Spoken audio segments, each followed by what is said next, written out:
पूर्णमदः पूर्णमिदं पूर्णात् पूर्णमुदच्यते पूर्णस्य पूर्णमादाय पूर्णमेवावशिष्यते। ॐ शान्ति शान्ति शान्तिः। ॐ गुरुर्ब्रह्मा गुरुर्विष्णुर्गुरुर्देवो महेश्वरः गुरुसाक्षात् परं ब्रह्म तस्मै श्रीगुरवे नमः। शङ्करं शङ्कराचार्यं केशवं बादरायणं सूत्रभाष्यकृतौ वन्दे भगवन्तौ पुनः पुनः।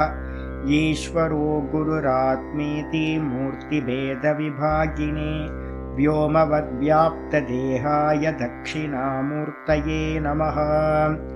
सदाशिवसमारम्भां शङ्कराचार्यमध्यमाम् अस्मदाचार्यपर्यन्तां वन्दे गुरुपरम्पराम्। ॐ यो ब्रह्माणं विदधाति पूर्वं यो वै वेदांश्च प्रहिणोति तस्मै तं हदेवमात्मबुद्धिप्रकाशं मुमुक्षुर्वै शरणमहं प्रपद्ये।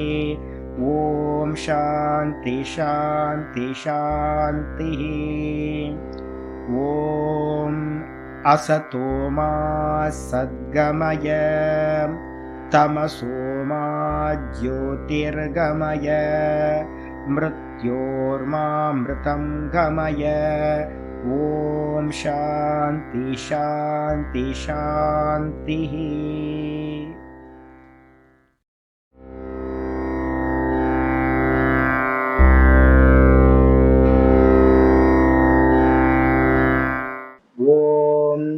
गुरुर्ब्रह्मा गुरुर्विष्णुर्गुरुर्देवो महेश्वरः गुरुसाक्षात् परं ब्रह्म तस्मै श्रीगुरवे नमः। वन्दे गुरूणां चरणारविन्दे सन्दर्शितस्वात्मसुखावबोधे निःश्रेयसे जाङ्गलिकायमाने संसारहालाहलमोहशान्त्यै। योगेन चित्तस्य पदेन वाचां मलं शरीरस्य च वैद्यकेन योपाकरोत्तं प्रवरं मुनीनां पतञ्जलिं प्राञ्जलिरानतोऽस्मि। आबाहुपुरुषाकारं सङ्गचक्रासिधारिणं सहस्रशिरसं श्वेतं प्रणमामि पतञ्जलिं। यस्त्यक्त्वा रूपमाद्यं प्रभवति जगतो अनेकदानुग्रहाय प्रक्षीणक्लेशराशिर्विषमविषधरो अनेकवक्त्रसुभोगी सर्वज्ञानप्रसूतिर्भुजगपरिकरः प्रीतये यस्य नित्यं देवो ह्येषः स वो व्यात्सितविमलतनुः योगतो योगयुक्तः योगतो योगयुक्तः।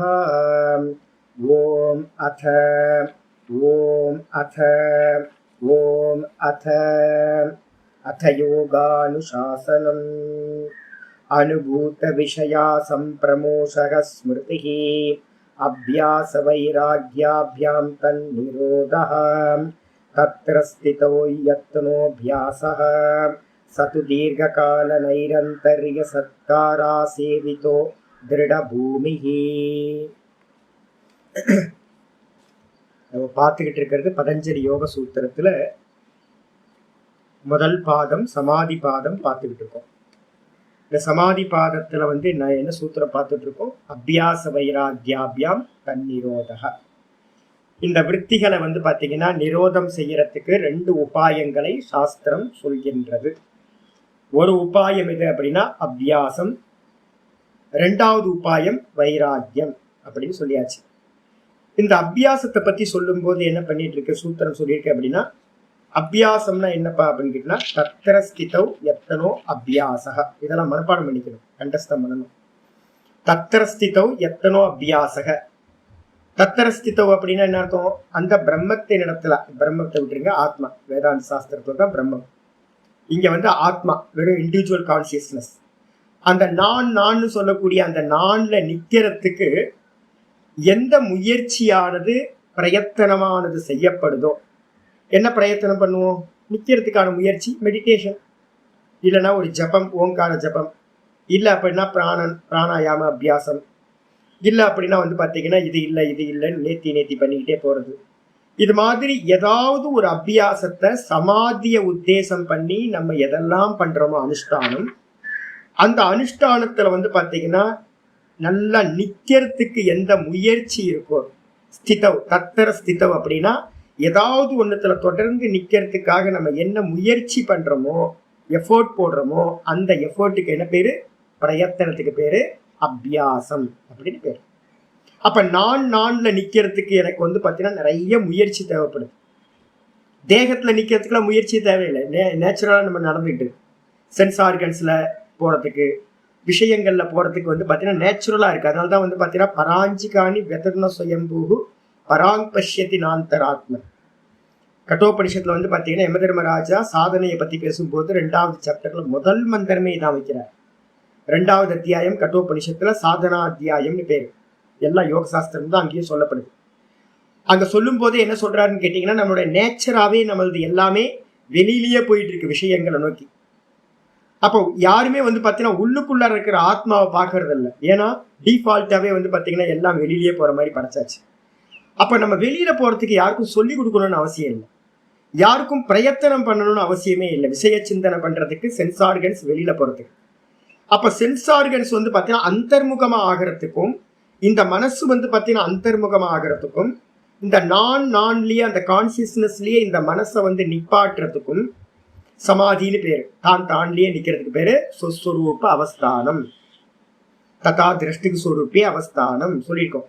அந்த திரஷ்டாவோட ஆத்மாவோட சொரூபத்திலேயே நிக்கிறதுக்கு அந்த ஸ்திதி, அதுக்கு என்ன பேர் சொல்லியிருக்கோம்?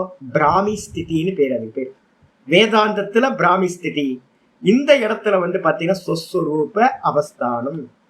தான் தன்னிலையே நிக்கிறதுக்கு எந்த முயற்சி செய்யப்படுதோ அந்த முயற்சிக்கு பேர் என்ன பேரு அப்படின்னா அபியாசம். அது ஏதாவது ஒரு அனுஷ்டானமா இருக்கும். அந்த அனுஷ்டானத்தை என்ன பண்ணணும்? வீரியத்தோடையும் உற்சாகத்தோடையும் தொடர்ந்து பண்ணணும். அதுக்கப்புறம் கண்டிஷன் சொல்ல ஆரம்பிச்சது 14வது சூத்திரத்துல. அந்த அபியாசமானது சது தீர்க்க கால நைரந்தரிய சத்கார ஆசேவித்தோ திருட பூமிகி அப்படின்னு சொல்லியிருக்கோம். அந்த அபியாசமானது தீர்க்க காலம் பண்ணணும், இமீடியட்டா எதுவும் நடக்காது. அது மட்டும் இல்லாம நிரந்தரமா பண்ணணும். நைரந்தரியம் அப்படின்னா நிரந்தரஸ்ய பாவம் நைரந்தரியம். நிரந்தரமா பண்ணக்கூடிய தன்மைக்கு பேரு நைரந்தரியம். அப்ப தீர்க்க காலம் இருக்கணும், நிரந்தரமா இருக்கணும்.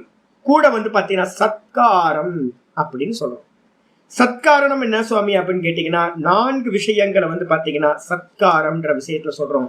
ஒண்ணு வந்து பாத்தீங்கன்னா தபசா, அதுக்கப்புறம் பிரம்மச்சரியேன, அதுக்கப்புறம் வித்யா, அதுக்கப்புறம் ஸ்ரத்தையா. 4 இருக்கு. தபசு, பிரம்மச்சரியம், வித்யா, ஸ்ரத்தா. 4க்கு பேர் வந்து பாத்தீங்கன்னா சத்காரம் அப்படின்னு பேர்.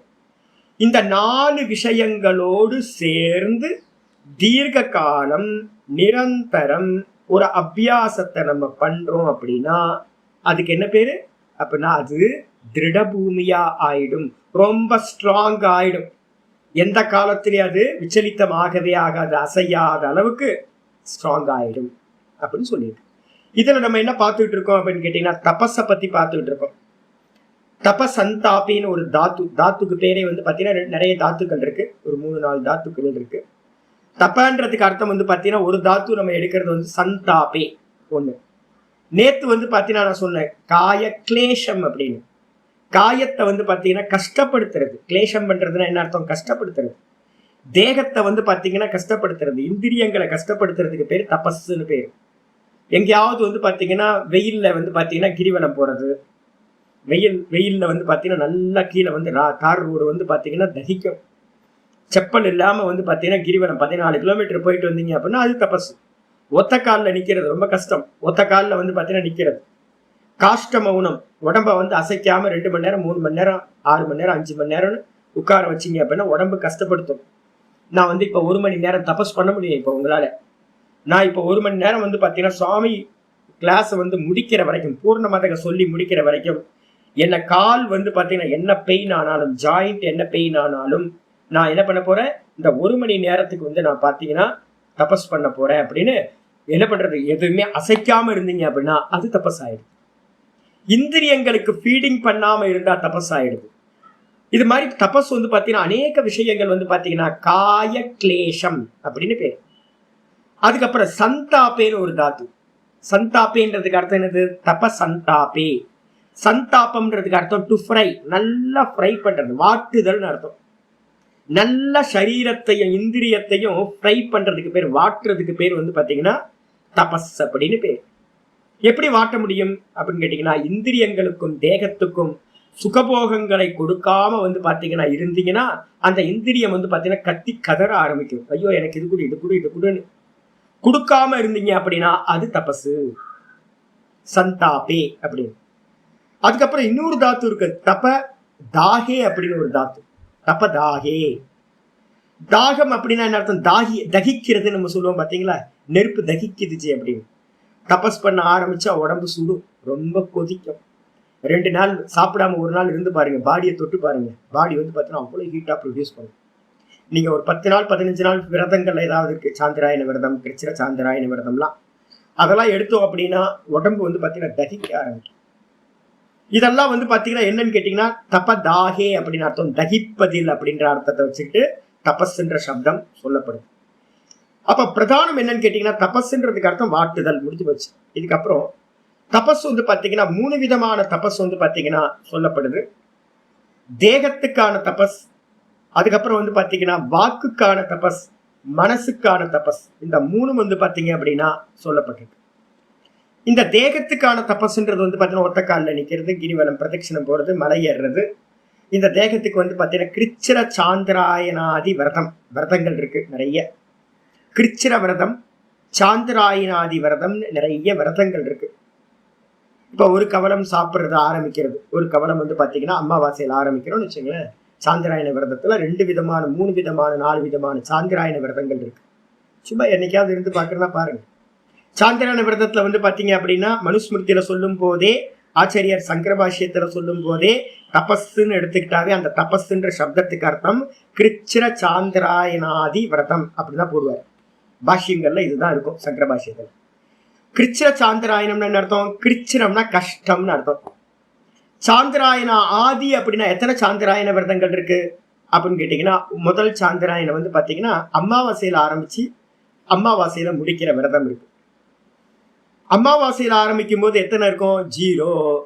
சந்திரனை பார்த்து ஆரம்பிக்கிறது. சாந்திராயணம்னா என்ன அர்த்தம், சந்திரனோட மார்க்கத்தை வச்சுக்கிட்டு இருக்கிற தபஸ். அமாவாசைக்கு எத்தனை இருக்கும், 0 பூர்ண அமாவாசை. அதுக்கப்புறம் 1 ஒரு கவலம், பிரதமா, தித்தியா, திருத்தியா, சதுர்த்தி, பஞ்சமி, ஷஷ்டி, சப்தமி, அஷ்டமி, நவமி, தசமி, ஏகாதசி, துவாதசி, திரையோதசி, சதுர்தசி, அதுக்கப்புறம் பூர்ணிமா வந்துடும். அப்ப 15 கலைகள் வந்து பாத்தீங்க அப்படின்னா ஒவ்வொரு கலையா இன்க்ரீஸ் ஆகும் போது நம்ம என்ன பண்ணுவோம், 0ல ஆரம்பிப்போம், மறுநாள் வந்து 1 கவலம், அடுத்த நாள் 2 கவலம், அடுத்த நாள் 3 கவலம் அப்படின்னு ஒவ்வொரு கவலமா ஃபுட்டை இன்க்ரீஸ் பண்ணிக்கிட்டே போய் 15வது நாளைக்கு வந்து பாத்தீங்கன்னா 15 கவலம் சாப்பிடுவோம் பௌர்ணமிக்கு. அதுக்கப்புறம் திரும்ப பௌர்ணமியில இருந்து என்ன ஆகும் கேட்டீங்கன்னா திரும்ப டிக்ரீஸ் ஆகிட்டே போகும். 14, 13, 12, 11 அப்படின்னு திரும்ப டிக்ரீஸ் ஆகிட்டே 15 நாள் ஆயிட்டு அமாவாசை வரும்போது 0ல வந்து முடிஞ்சிடும். அமாவாசை டு அமாவாசை. இதுக்கு என்ன பேரு அப்படின்னா, சென்டர்ல வந்து பாத்தீங்கன்னா நல்லா அதிகமா பீக் போகும், 2 பக்கமும் வந்து பாத்தீங்கன்னா கீழே இறங்கி இருக்கும். இதுக்கு என்ன பேரு அப்படின்னா யவச்சாந்திராயணம் அப்படின்னு பேரு. இது பேர் என்ன பேரு, யவச்சாந்திராயணம். அமாவாசையில ஆரம்பிச்சு அமாவாசையில முடிச்சீங்கன்னா யவச்சாந்திராயணம். யவனா என்னது, நெல்லு கோதுமை எல்லாம் இருக்கு பாத்தீங்களா, அது எப்படி இருக்கும், 2 பக்கம் வந்து பாத்தீங்கன்னா தின்னா இருக்கும், முடிகிற இடம் ஷார்ப்பா இருக்கும். அதே வந்து சென்டர் வந்து பாத்தீங்கன்னா உப்பி இருக்கும், இப்படி இருக்கும். அப்ப சென்டர்ல வந்து பாத்தீங்கன்னா அதிகமா பௌர்ணமி வந்து கீழே 2 பக்கமும் 0 வந்துச்சுன்னா அதுக்கு பேரு யவச்சாந்திராயணம். அதுக்கு அடுத்தது பௌர்ணமியில ஆரம்பிச்சு பௌர்ணமியில முடிக்கிற மாதிரி விரதம் இருக்கு. பௌர்ணமியில ஆரம்பிச்சீங்கன்னா என்ன ஆகும், 15 கவலம் ஆரம்பிக்கும் போதே ஆனந்தமா இருக்கும். 15 கவலத்துல ஆரம்பிக்கலாம். அதுக்கப்புறம் ஒவ்வொரு கவலமா கம்மியாயிட்டே போகும், 14, 13, 12 அப்படின்னு கவலங்கள் கம்மியாயிட்டே போகும். வேற எதுவும் சாந்திராயணம் சாப்பிடும்போது ஒரு வேலையா 2 வேலையா சாமியெல்லாம் கேட்டுறாதீங்க. வேற எந்த ஃபுட்டுமே இருக்கக்கூடாது. ஜலத்தை தவிர்த்துட்டு வேற எந்த ஃபுட்டும் இருக்கக்கூடாது, தாளிப்பு இருக்கக்கூடாது, மிளகா காரம் இருக்கக்கூடாது, மசாலா இருக்கக்கூடாது. தாளிப்புனா எண்ணெய் எல்லாம் போட்டு பண்ண முடியாது. பால் சேர்த்துக்கலாம், தயிர் சேர்த்துக்கலாம், பழங்கள் சேர்த்துக்கலாம். இது எதுவுமே வந்து பாத்தீங்க அப்படின்னா தாளிப்பு இருக்கக்கூடாது, காரம் இருக்கக்கூடாது, முக்கியமானது. அப்ப அப்படி இருந்துகிட்டு உப்பு போடக்கூடாது, முக்கியமானது. உப்பும் போடக்கூடாது. இது மாதிரி ஒரு கவலத்தை வந்து நாங்க என்ன பண்ணுவோம் அப்படின்னு கேட்டீங்கன்னா தயிர் சாதம் பண்ணுவோம், உப்பு போடாம. பெர்மகிரானைட் ஏதாவது சேர்த்துப்போம், திராட்சைகள் ஏதாவது சேர்த்துப்போம், ஆப்பிள் ஏதாவது வெட்டி போட்டுப்போம். தயிர் சாதத்தோட வந்து பாத்தீங்கன்னா கவலமா உருட்டி வச்சிருவோம். 15 கவலத்தை வந்து பாத்தீங்கன்னா உருட்டி வச்சுட்டு அதை வந்து முதல்ல பகவானுக்கு வந்து ஆஃபர் பண்ணிடுறது. ஆஃபர் பண்ணிட்டு ஒவ்வொரு கவலம்னா என்ன அர்த்தம், இவ்வளவு பெருசா சாமி அப்படின்னு கேட்டீங்கன்னா அவ்வளவு பெருசுலாம் இல்லை. கவலம்ன்றது வந்து பாத்தீங்கன்னா ஆஸ்ட்ரிச்சோட தீக்கோழியோட முட்டை இவ்வளவு பெருசா இருக்கும், அது மாதிரி இல்லை. நாட்டுக்கோழி முட்டை வந்து பாத்தீங்கன்னா சின்னதா இருக்கும். அந்த நாட்டுக்கோழி முட்டையோட சைஸ். அப்ப என்ன அர்த்தம், கவலம்னா இந்த முஷ்டின்னு சொல்லுவோம், இந்த இந்த கைக்குள்ளார வர மாதிரி. இதான் ஒரு கவலம். இந்த 15 கவலங்களை வந்து பாத்தீங்கன்னா எடுத்துக்கிற தயிர் சாதம், பால் சாதம், இல்லைன்னா வந்து சர்க்கரை கல்கண்டு சாதம், இல்லைன்னா நெய் போட்டு வெறும் நெய் சாதம், இது மாதிரி ஃபுட் எடுத்துக்கிறது. ஒரே ஒரு வேலை டெய்லி அந்த டைமுக்கு எடுக்கணும். 12 மணி, மத்தியானம் 12 மணினா 12 மணிக்கு எடுக்கிறது. வேற வேற எந்த ஃபுட்டும் இருக்காது. அடுத்த நாள் என்ன ஃபுட்டோ அடுத்து மட்டும்தான். அதுக்கு நடுவில் எந்த விஷயமும் வாய்க்குள்ளார போயிடக்கூடாது. வெறும் ஜலம் மட்டும் குடிச்சுக்கணும். குடிச்சுக்கிட்டு வந்து பார்த்தீங்கன்னா பௌர்ணமியில் ஆரம்பிக்கணும் அப்படின்னா 15 ஆரம்பிக்கும். டிகிரிஸ் ஆகிட்டே போய் வந்து அமாவாசை வரும்போது 0க்கு வந்துடும். திரும்ப அமாவாசையிலேருந்து வந்து பார்த்தீங்கன்னா 1, 2, 3, 4 அப்படின்னு திரும்ப இன்க்ரீஸ் ஆகிட்டே போகும். மேலே போகும்போது வந்து பார்த்தீங்கன்னா 15ல் முடியும். பௌர்ணமி டு பௌர்ணமி 15 கவனமாக ஆகிடும். நீ கீழே வந்து பார்த்தீங்கன்னா இந்த மாதிரி வரும், பி ஷேப்பில் வந்து கம்மியாயிடும். இதுக்கு என்ன பேர் அப்படின்னு கேட்டீங்கன்னா பிப்பிலிக்கா சாந்தராயணம் அப்படின்னு பேர். பிப்பிலிக்கானா எறும்பு. எறும்பு வந்து பாத்தீங்கன்னா 2 இப்படி இருக்கும், எறும்பு இப்படி தானே இருக்கும். நடுவில் வந்து பாத்தீங்கன்னா ஒண்ணுமே இருக்காது, 2 ஜாயிண்ட் இருக்கும், 2 பக்கம் உப்பி இருக்கும். இதுக்கு பேர் வந்து பாத்தீங்க அப்படின்னா இந்த மாதிரி இருக்கிறதுக்கு பேர் வந்து பாத்தீங்கன்னா பிப்பிலிக்கா சாந்தராயணம். எனக்கு இது இருக்கிறதுனால ரொம்ப கஷ்டமானது எது அப்படின்னு கேட்டீங்கன்னா இந்த பிப்பிலிக்கா சாந்தராயணம் இருக்கிறது ரொம்ப கஷ்டம். ஏன்னா நடுவில் வந்து பாத்தீங்கன்னா ரொம்ப கம்மியாயிட்டு திரும்ப கம்மியாகும், ரொம்ப கஷ்டம் இது. இது வந்து பாத்தீங்கன்னா இந்த யவசாந்தராயணம் வந்து பாத்தீங்கன்னா ரொம்ப நல்லா இருக்கும். மேல கிராஜுவலா மேலே ஏறும், திரும்ப கிராஜுவலா கீழே இறங்கும். அந்த பிப்பிலிக்கா சாந்தராயணம் ரொம்ப கஷ்டமானது. 8 16 நாள் 8 கவலம் வரைக்கும் நல்லா இருக்கும். 8 கவலத்துக்கு மேல கீழே இறங்கும் போது பாடி ரொம்ப கம்பனம் ஆகும், ரொம்ப ஹீட் ப்ரொடியூஸ் ஆகும். திரும்ப 8 கவலம் வர வரைக்கும் நமக்கு பாடி வந்து பாத்தீங்கன்னா 8ல இருந்து கம்மியாகி திரும்ப 0 வந்து திரும்ப 8 கவலம் வர வரைக்கும் பாடி 16 நாள் உங்களுக்கு தூக்கம்லாம் இருக்காது. இது மாதிரி பண்றது ரொம்ப கஷ்டமானது. இதுக்கப்புறம் யதிசாந்தராயணம்னு 3வது இது. யதிசாந்தராயணம் அப்படின்னா 240 கவலம் சொல்றோம். ஒரு நாளைக்கு 8 கவலம், 8 முஷ்டி. 8 கவலம்ன்றதுக்கு அடுத்து 8 முஷ்டி. இது வந்து பாத்தீங்கன்னா டெய்லி 8 கவலமா எடுக்கிறது. ஒரு நாளைக்கு 8 கவலம் ஃபுட்டு, வேற எந்த கவலமும் இருக்கக்கூடாது. இதுதான் வசிஷ்டர், வியாசர் முதலிய மகரிஷிகள் எல்லாம் இந்த யதிசாந்தராயணத்தை பண்ணியிருக்காங்க. நித்தியம் யதிசாந்தராயணம் அவங்க பண்ணியிருக்காங்க, மனுஸ்மிருதியில சொல்லப்பட்டிருக்கு. அப்போ ஒரே 8 கவலத்தை சாப்பிட்டுட்டு அவங்க பண்ண காரியத்தெல்லாம் பார்த்தா எவ்வளவு அற்புதமான காரியங்கள்லாம் பண்ணியிருக்காங்க. எவ்வளவு பெரிய தபஸ்விகள் நித்தியமா இருந்திருக்காங்க. 1 மாசம் மட்டும் இல்லை, எப்பவுமே நித்திய சாந்தராயணத்துல, எதி சாந்தராயணத்துல. இதுக்கு வந்து பாத்தீங்கன்னா 240 கவலம் வரும். 30 நாள் × 8 3/8 24. ஒரு நாளைக்கு 8 கவலம். இதுக்கப்புறம் பாலசாந்தராயணம்னு அடுத்தது. பிரதானந்தா மட்டும் சொல்றேன். பாலசாந்தராயணம், பாலனா சின்ன பசங்கள்லாம் இருக்கிற மாதிரி. அது என்ன சுவாமினா 240 கவலம். அந்த 240 கவலத்தை உங்க இஷ்டப்படி வந்து பாத்தீங்கன்னா எடுத்துக்கலாம். ஒரு நாளைக்கு 10 கவலம் சாப்பிடலாம், ஒரு நாளைக்கு 20 கவலம் சாப்பிடலாம், ஒரு நாளைக்கு சாப்பிடாமே இருக்கலாம், 1 கவலம் 2 கவலம் எடுத்துக்கலாம். ஆனா கவுண்டிங் என்ன இருக்கணும்னு கேட்டீங்கன்னா 30 நாளைக்கு 240 கவலம் வரணும். இதுக்கு பேர் வந்து பாத்தீங்கன்னா பாலசாந்தராயணம் அப்படின்னு பேர். இது மாதிரி இருக்கிற விரதங்களுக்கு பேரு சாந்தராயணாதி விரதங்கள்னு பேரு. பிராஜாபத்திய விரதம்னு ஒண்ணு இருக்கு, நிறைய விரதங்கள் இருக்கு. கிருச்சிர விரதம், இதுலயே வந்து தப்த கிருச்சிரம்னு ஒண்ணு இருக்கு, மகா கிருச்சிரம்னு ஒண்ணு இருக்கு. நிறைய கிருச்சிரத்துல வந்து பாத்தீங்கன்னா நிறைய வெரைட்டி, சாந்திராயணத்திலையும் நிறைய வெரைட்டி இருக்கு. அப்ப இது மாதிரி விரதங்கள் எல்லாமே என்ன பண்ணும் சுவாமி, எதுக்காக இதெல்லாம் இருக்கிறோம் அப்படின்னு கேட்டீங்கன்னா, நம்ம தோஷங்கள் எல்லாமே எந்த வழியா போயிருக்கு அப்படின்னா, இந்த உடம்பு ஃபுல்லா ஃப்ளஷ்ஷா இருக்குல்ல, பிளட்டு, ஃப்ளஷ், போனு, இதுல எல்லாத்துலயும் வந்து பாத்தீங்கன்னா நம்ம செஞ்ச பாப்பங்கள், சாப்பிட்ட ஃபுட்டு மூலமா வந்த பாப்பங்கள் எல்லாம் வந்து பாத்தீங்கன்னா அதுல ரொம்பி கிடக்கும். நம்ம சாப்பிட்ற ஃபுட்டுல இருந்து தானே இந்த ஃப்ளஷ் எல்லாம், பிளட் எல்லாம் உண்டாகுது. அப்ப சம்பாதிக்கிற பணம் வந்து பாத்தீங்கன்னா ஏதாவது தோஷங்கள் இருந்துச்சு அப்படின்னா எல்லா திரவியமும் பாப்ப திரவியம் தான். எங்கேயோ யாரையோ கஷ்டப்படுத்தி ஏதோ பண்ணி தான் வந்து பாத்தீங்கன்னா தனங்கள் சம்பாதிக்கப்படுது. அப்போ அதுல வந்து பாத்தீங்கன்னா பாப்பம் வந்திருக்கும். அந்த பாப்பத்தை போக்குறதுக்காக இந்த கிருச்சிர சாந்திராயணி விரதங்கள் இருந்தோம் அப்படின்னா என்ன ஆகும் அப்படின்னா, முதல்ல வந்து பாத்தீங்கன்னா ஃப்ளஷ்ல இருக்கிற தோஷம் போகும், அதுக்கப்புறம் பிளட்ல இருக்கிறது போகும், அதுக்கப்புறம் எலும்புல இருக்கிறது போகும், மஜ்ஜால இருக்கிறது போகும், அதே மாதிரி வீரியத்துல இருக்கிற தோஷங்கள் வரைக்கும் சப்த தாத்துக்கள்ல இருக்கிற தோஷங்களும் நீங்கிறதுக்காக இந்த விரதங்களை அனுஷ்டானம் பண்ணணும். இதுதான் சாஸ்திரத்துல தபஸ் என்ற சப்தத்துக்கு சொல்லப்பட்டிருக்கு. கிரிவலம் போறது, தலையில நிக்கிறது, ஒத்த காலில் நிக்கிறது, மோரைய குடிச்சுக்கிட்டு இருக்கிறது, இது மாதிரிலாம் நிறைய தபஸ்ல, ஏகாதசி விரதம் இருக்கிறது, இதெல்லாம் நிறைய பண்றோம். ஆனா வாஸ்தவத்துல எது ரொம்ப கஷ்டம்னா கிருச்சிரம், அதுக்கப்புறம் சாந்தராயன், இந்த 2 விரதங்கள் தான் ரொம்ப டஃபஸ்ட் அப்படின்னு சொல்லப்பட்டு. பெரிய பெரிய பாப்பங்களையும் நாசம் பண்ணக்கூடியது இந்த விரதங்கள் அப்படின்னு சொல்லியாச்சு. அப்ப என்ன பண்ணணும், உபாசனை பண்றவன், இந்த சமாதிக்கு போறவன் என்ன பண்ணணும் அப்படின்னு கேட்டீங்கன்னா, இதுல ஏதாவது ஒண்ண கை கொள்ள வேண்டும், தபஸோடு இருக்கணும். ஏதாவது வச்சுக்கணும், ஏதாவது தபஸ், 2 வேளை சாப்பிட்றது, 1 வேளை சாப்பிட்றது, இதெல்லாம் இப்ப நான் சொல்றது வந்து பாத்தீங்கன்னா சிரவணம் பண்றவங்களுக்கு வேற காரியம், மனனம் பண்றவங்களுக்கு வேற காரியம். இப்ப நான் வந்து ஒரு 3 கிளாஸ் எடுத்துட்டு இருக்கேன்னு வச்சுங்களேன். காலையில ஓங்காரம் சொல்றேன். எனக்கு காலையில ஓங்காரம் சொல்லி 1/2 மணி நேரம் சொல்லி முடிச்சோடனே பசி எடுக்க ஆரம்பிச்சோம்.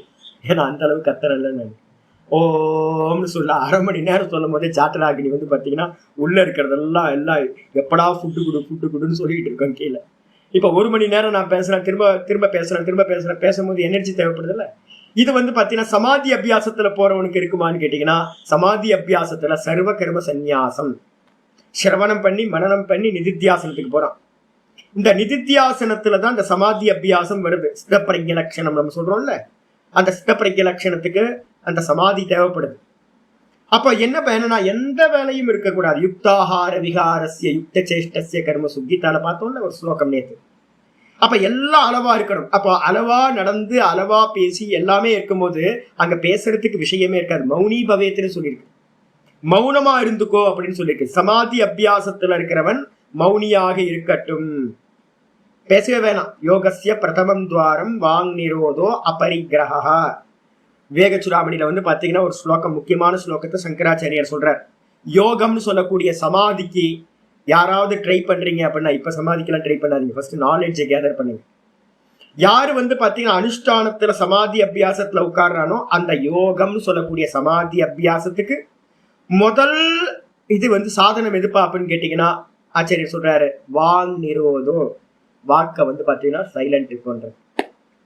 ஏன்னு கேட்டீங்கன்னா வாக்கு பேசினா கூட விரயம். இப்ப நான் பேசுறேன், எவ்வளவு ஊர்ஜா சக்தி வேஸ்ட் ஆகும் தெரியுங்களா, எவ்வளவு கலோரிஸ் யோசிச்சு பாருங்க. குறைஞ்சபட்சம் வந்து நான் 1 மணி நேரம் பேசுறேன் அப்படின்னா எனக்கு குறைஞ்சபட்சம் வந்து ஒரு 2500-3000 கலோரிஸ் வந்து பாத்தீங்கன்னா ஸ்பெண்ட் பண்ண வேண்டியது ஒரு கிளாஸ். அப்ப ஃபுட் எடுக்காம இருந்தா என்ன ஆகும், ரொம்ப கஷ்டம். அடுத்த கிளாஸ் எடுக்க முடியாது. வேற எதுவும் ஒரு நாள் நான் ஃபுட்டு சரியா எடுக்கல அப்படின்னா மறுநாள் வந்து பாத்தீங்கன்னா சவுண்ட் எனக்கே கேட்காது. வாய்ஸ் நான் பேசுனேன்னா கிணத்துக்குள்ள இருந்து பேசுற மாதிரி இருக்கும் எனக்கே. அப்ப என்ன பண்ணும், இப்ப கிளாஸ் எடுக்கிறதுனால நான் சாப்பிட வேண்டியிருக்கும். கிளாஸை கேட்கும் போது உங்களுக்கும் புத்தி சக்தி தேவைப்படுது, ஒர்க் அவுட் பண்ணணும். அதனால வந்து பாத்தீங்க அப்படின்னா ஃபுட் எடுக்கணும். ஆனா என்னன்னு கேட்டீங்கன்னா 2 வேலையா இல்ல என்ன நம்ம ஒர்க் பண்றோமோ அதுக்கேற்ற மாதிரி பெட்ரோல் கொடுக்கணும் வண்டி. அப்ப வாங் நிரோதம் முக்கியமா வந்து பாத்தீங்கன்னா வாக்கு நிரோதம் சமாதி அபியாசத்துக்கு 1 சொல்லியிருக்கு. 2வது அபரிக்கிரகம். அபரிக்கிரகம்னா என்ன அர்த்தம், எந்த ஒரு வெளியில இருந்து எந்த திங்ஸையும் அதிகம் வாங்காம இருக்கிறது. ஏன்னா எந்த தனம் வந்து பாத்தீங்கன்னா எந்த பாப்பத்தோட இருக்குன்னு தெரியவே தெரியாது. அதனால வந்து பாத்தீங்கன்னா பணத்தை வந்து பாத்தீங்கன்னா யார்கிட்ட இருந்தும் பரிகிரகம் பண்ணாம இருக்கிறது, எதையுமே சேகரிக்காம இருக்கிறது. ஏன்னா மெயின்டெனன்ஸ், இப்ப நீங்க வீடு ஃபுல்லா வஸ்துக்களை வச்சிருக்கீங்கன்னு வச்சுங்களேன், அப்ப என்ன ஆகும், மெயின்டெனன்ஸ்க்கே உங்களுக்கு டைம் போகும். எப்ப சமாதி அபியாசத்துக்கு உட்கார்றது? அப்ப என்ன இருக்கணும்னு கேட்டீங்கன்னா சமாதி அபியாசத்துக்கு போறவனுக்கிட்ட வஸ்துக்கள் எதுவுமே கிரகணம் பண்ணக்கூடாது. 2வது. 3வது வந்து பாத்தீங்கன்னா சொல்ற யோகஸ்ய பிரதமம் துவாரம் வாங் நிரோதோ அபரிக்கிரஹா, 2 சாதனம். அதுக்கப்புறம் நித்திய நிரீஷாச்ச நிரீஹாச்ச. நிரீஷா அப்படின்னா என்ன அர்த்தம், ஆசை இல்லாமல் இருத்தல். இந்த உலகத்துல ஒன்னும் தேவையில்லை, எனக்கு சமாதிதான் வேணும் அப்படின்னு உலகத்துல இருக்கக்கூடிய ஆசைகள் எல்லாம் விட்டாதான் இந்த சமாதி நான் நிக்க முடியும். நிரீஷாச்ச, நிரீஷா ஆசை இல்லாதவனாக, கூடவே நிரீஹாச்ச நிரீகான்றதுக்கு அர்த்தம் ஈகானா சேஷ்டான்னு அர்த்தம். சேஷ்டானா கையை காலை அசைச்சுக்கிட்டு ஏதாவது கர்மத்துல எல்லாம் ஈடுபட்டீங்கன்னா சமாதி பண்ண முடியாது. நான் நேத்தே சொன்னேன், சரீரம் ஆடிச்சுன்னா மனசாடும், மனசு ஆடிச்சுன்னா மனசை நிப்பாட்ட முடியாது. அப்ப என்ன பண்ணணும்னு கேட்டீங்கன்னா, வெறுமனே சமாதி அபியாசத்துக்கு போறவன் எந்த சேஷ்டையும் பண்ணாமல் இருக்கட்டும். நிரீஷாச்ச நிரீகாச்ச நித்தியம் ஏகாந்த சீலதா. அதுக்குதான் வந்து மகரிஷிகள்லாம் காட்டுக்கு போனாங்க, குகைக்கு போனாங்க, மலைக்கு போனாங்க அப்படின்னு நம்ம சொல்றோம். அப்படின்னா எதுக்காகனா, ஜன நடமாட்டம் இல்லாத இடமா இருந்துச்சுன்னா தாட் ப்ராசஸ் எதுவும் வராது. இல்லைன்னா யாரையாவது பத்தி எதையாவது யோசிச்சுக்கிட்டே இருப்போம் சொசைட்டிக்குள்ளார இருந்துட்டு இருந்தோம் அப்படின்னா. இது எல்லாத்துக்கும் வந்து பார்த்தீங்கன்னா சொல்றேன். அப்ப என்ன அர்த்தம்? முதல் வந்து வாக்கு மௌனம், ரெண்டாவது எதையும் சேர்க்காமை, பொருள் சேர்க்காமை அபரிக்கிரகம், மூணாவது நிரீஷா ஆசை இல்லாமல் இருத்தல், அது அப்புறம் நிரீகா நிரீஷா நிரீகா.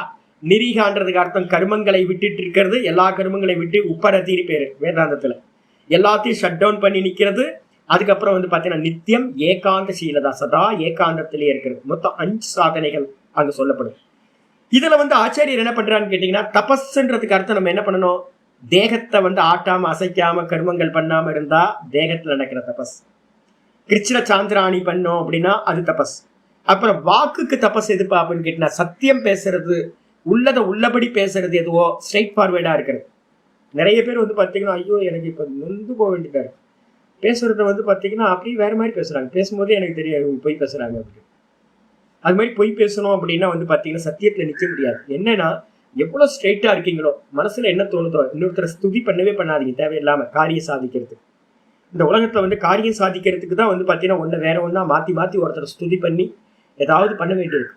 பொய் வந்து வாக்குல வந்துருச்சு அப்படின்னா அவன் வந்து பாத்தீங்கன்னா யோகத்துக்கு அன்பிட், ஆத்தியாத்மிகத்துக்கு அன்பிட். என்ன இருக்குன்னு கேட்டீங்கன்னா, இருக்கிறத உள்ளதை உள்ள மாதிரி பேசணும், யாரையும் சோப்பு போட வேணாம், உள்ளதை மறைச்சு போட வேணாம், யதார்த்த கதனம், இருக்கிறத இருக்கிற மாதிரி மனசு கோணாம பேசுறது வந்து பாத்தீங்கன்னா இந்த வாக்குக்கு தபஸ் அப்படின்னு சொல்லப்பட்டிருக்கு.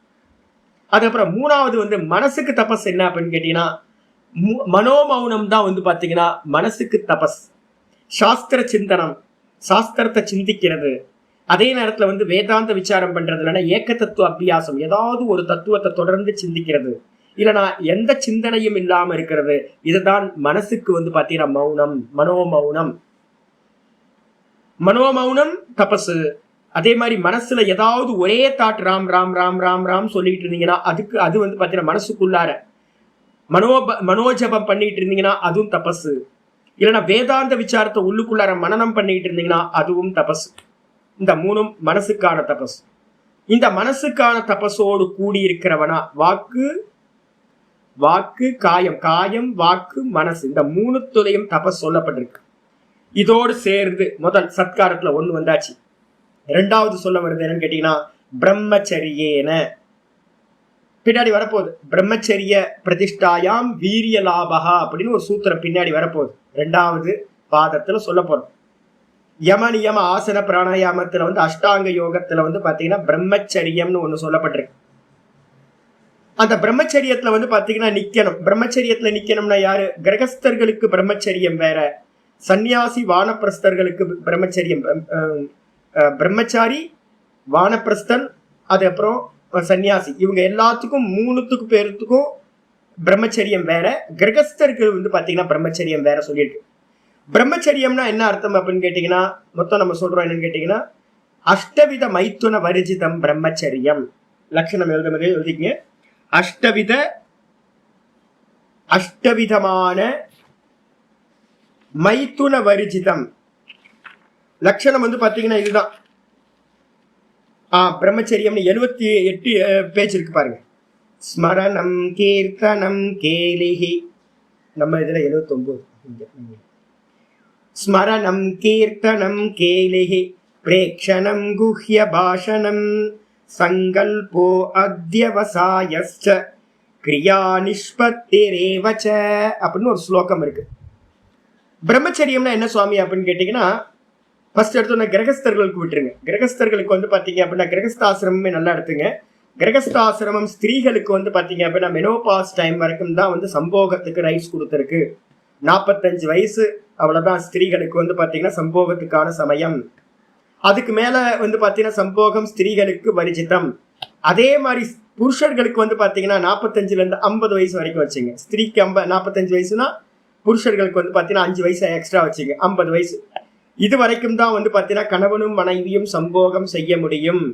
அதுக்கு மேல எப்படி இருக்கணும் அப்படின்னு கேட்டீங்கன்னா பிரதர்ஸ் மாதிரி, சிஸ்டர் பிரதர் மாதிரி தான் இருக்கணும். 50 வயசுக்கு மேல ஆயிடுச்சு அப்படின்னா ரொம்ப ஃப்ரெண்ட்லியா வெறும் லவ் மட்டும் தான் இருக்கணும் முடியும். அங்க ஸ்திரீ இந்த தேக சம்பந்தம் இருக்கவே கூடாது. அப்ப 20-25 வருஷம் போதுமே உங்களுக்கு.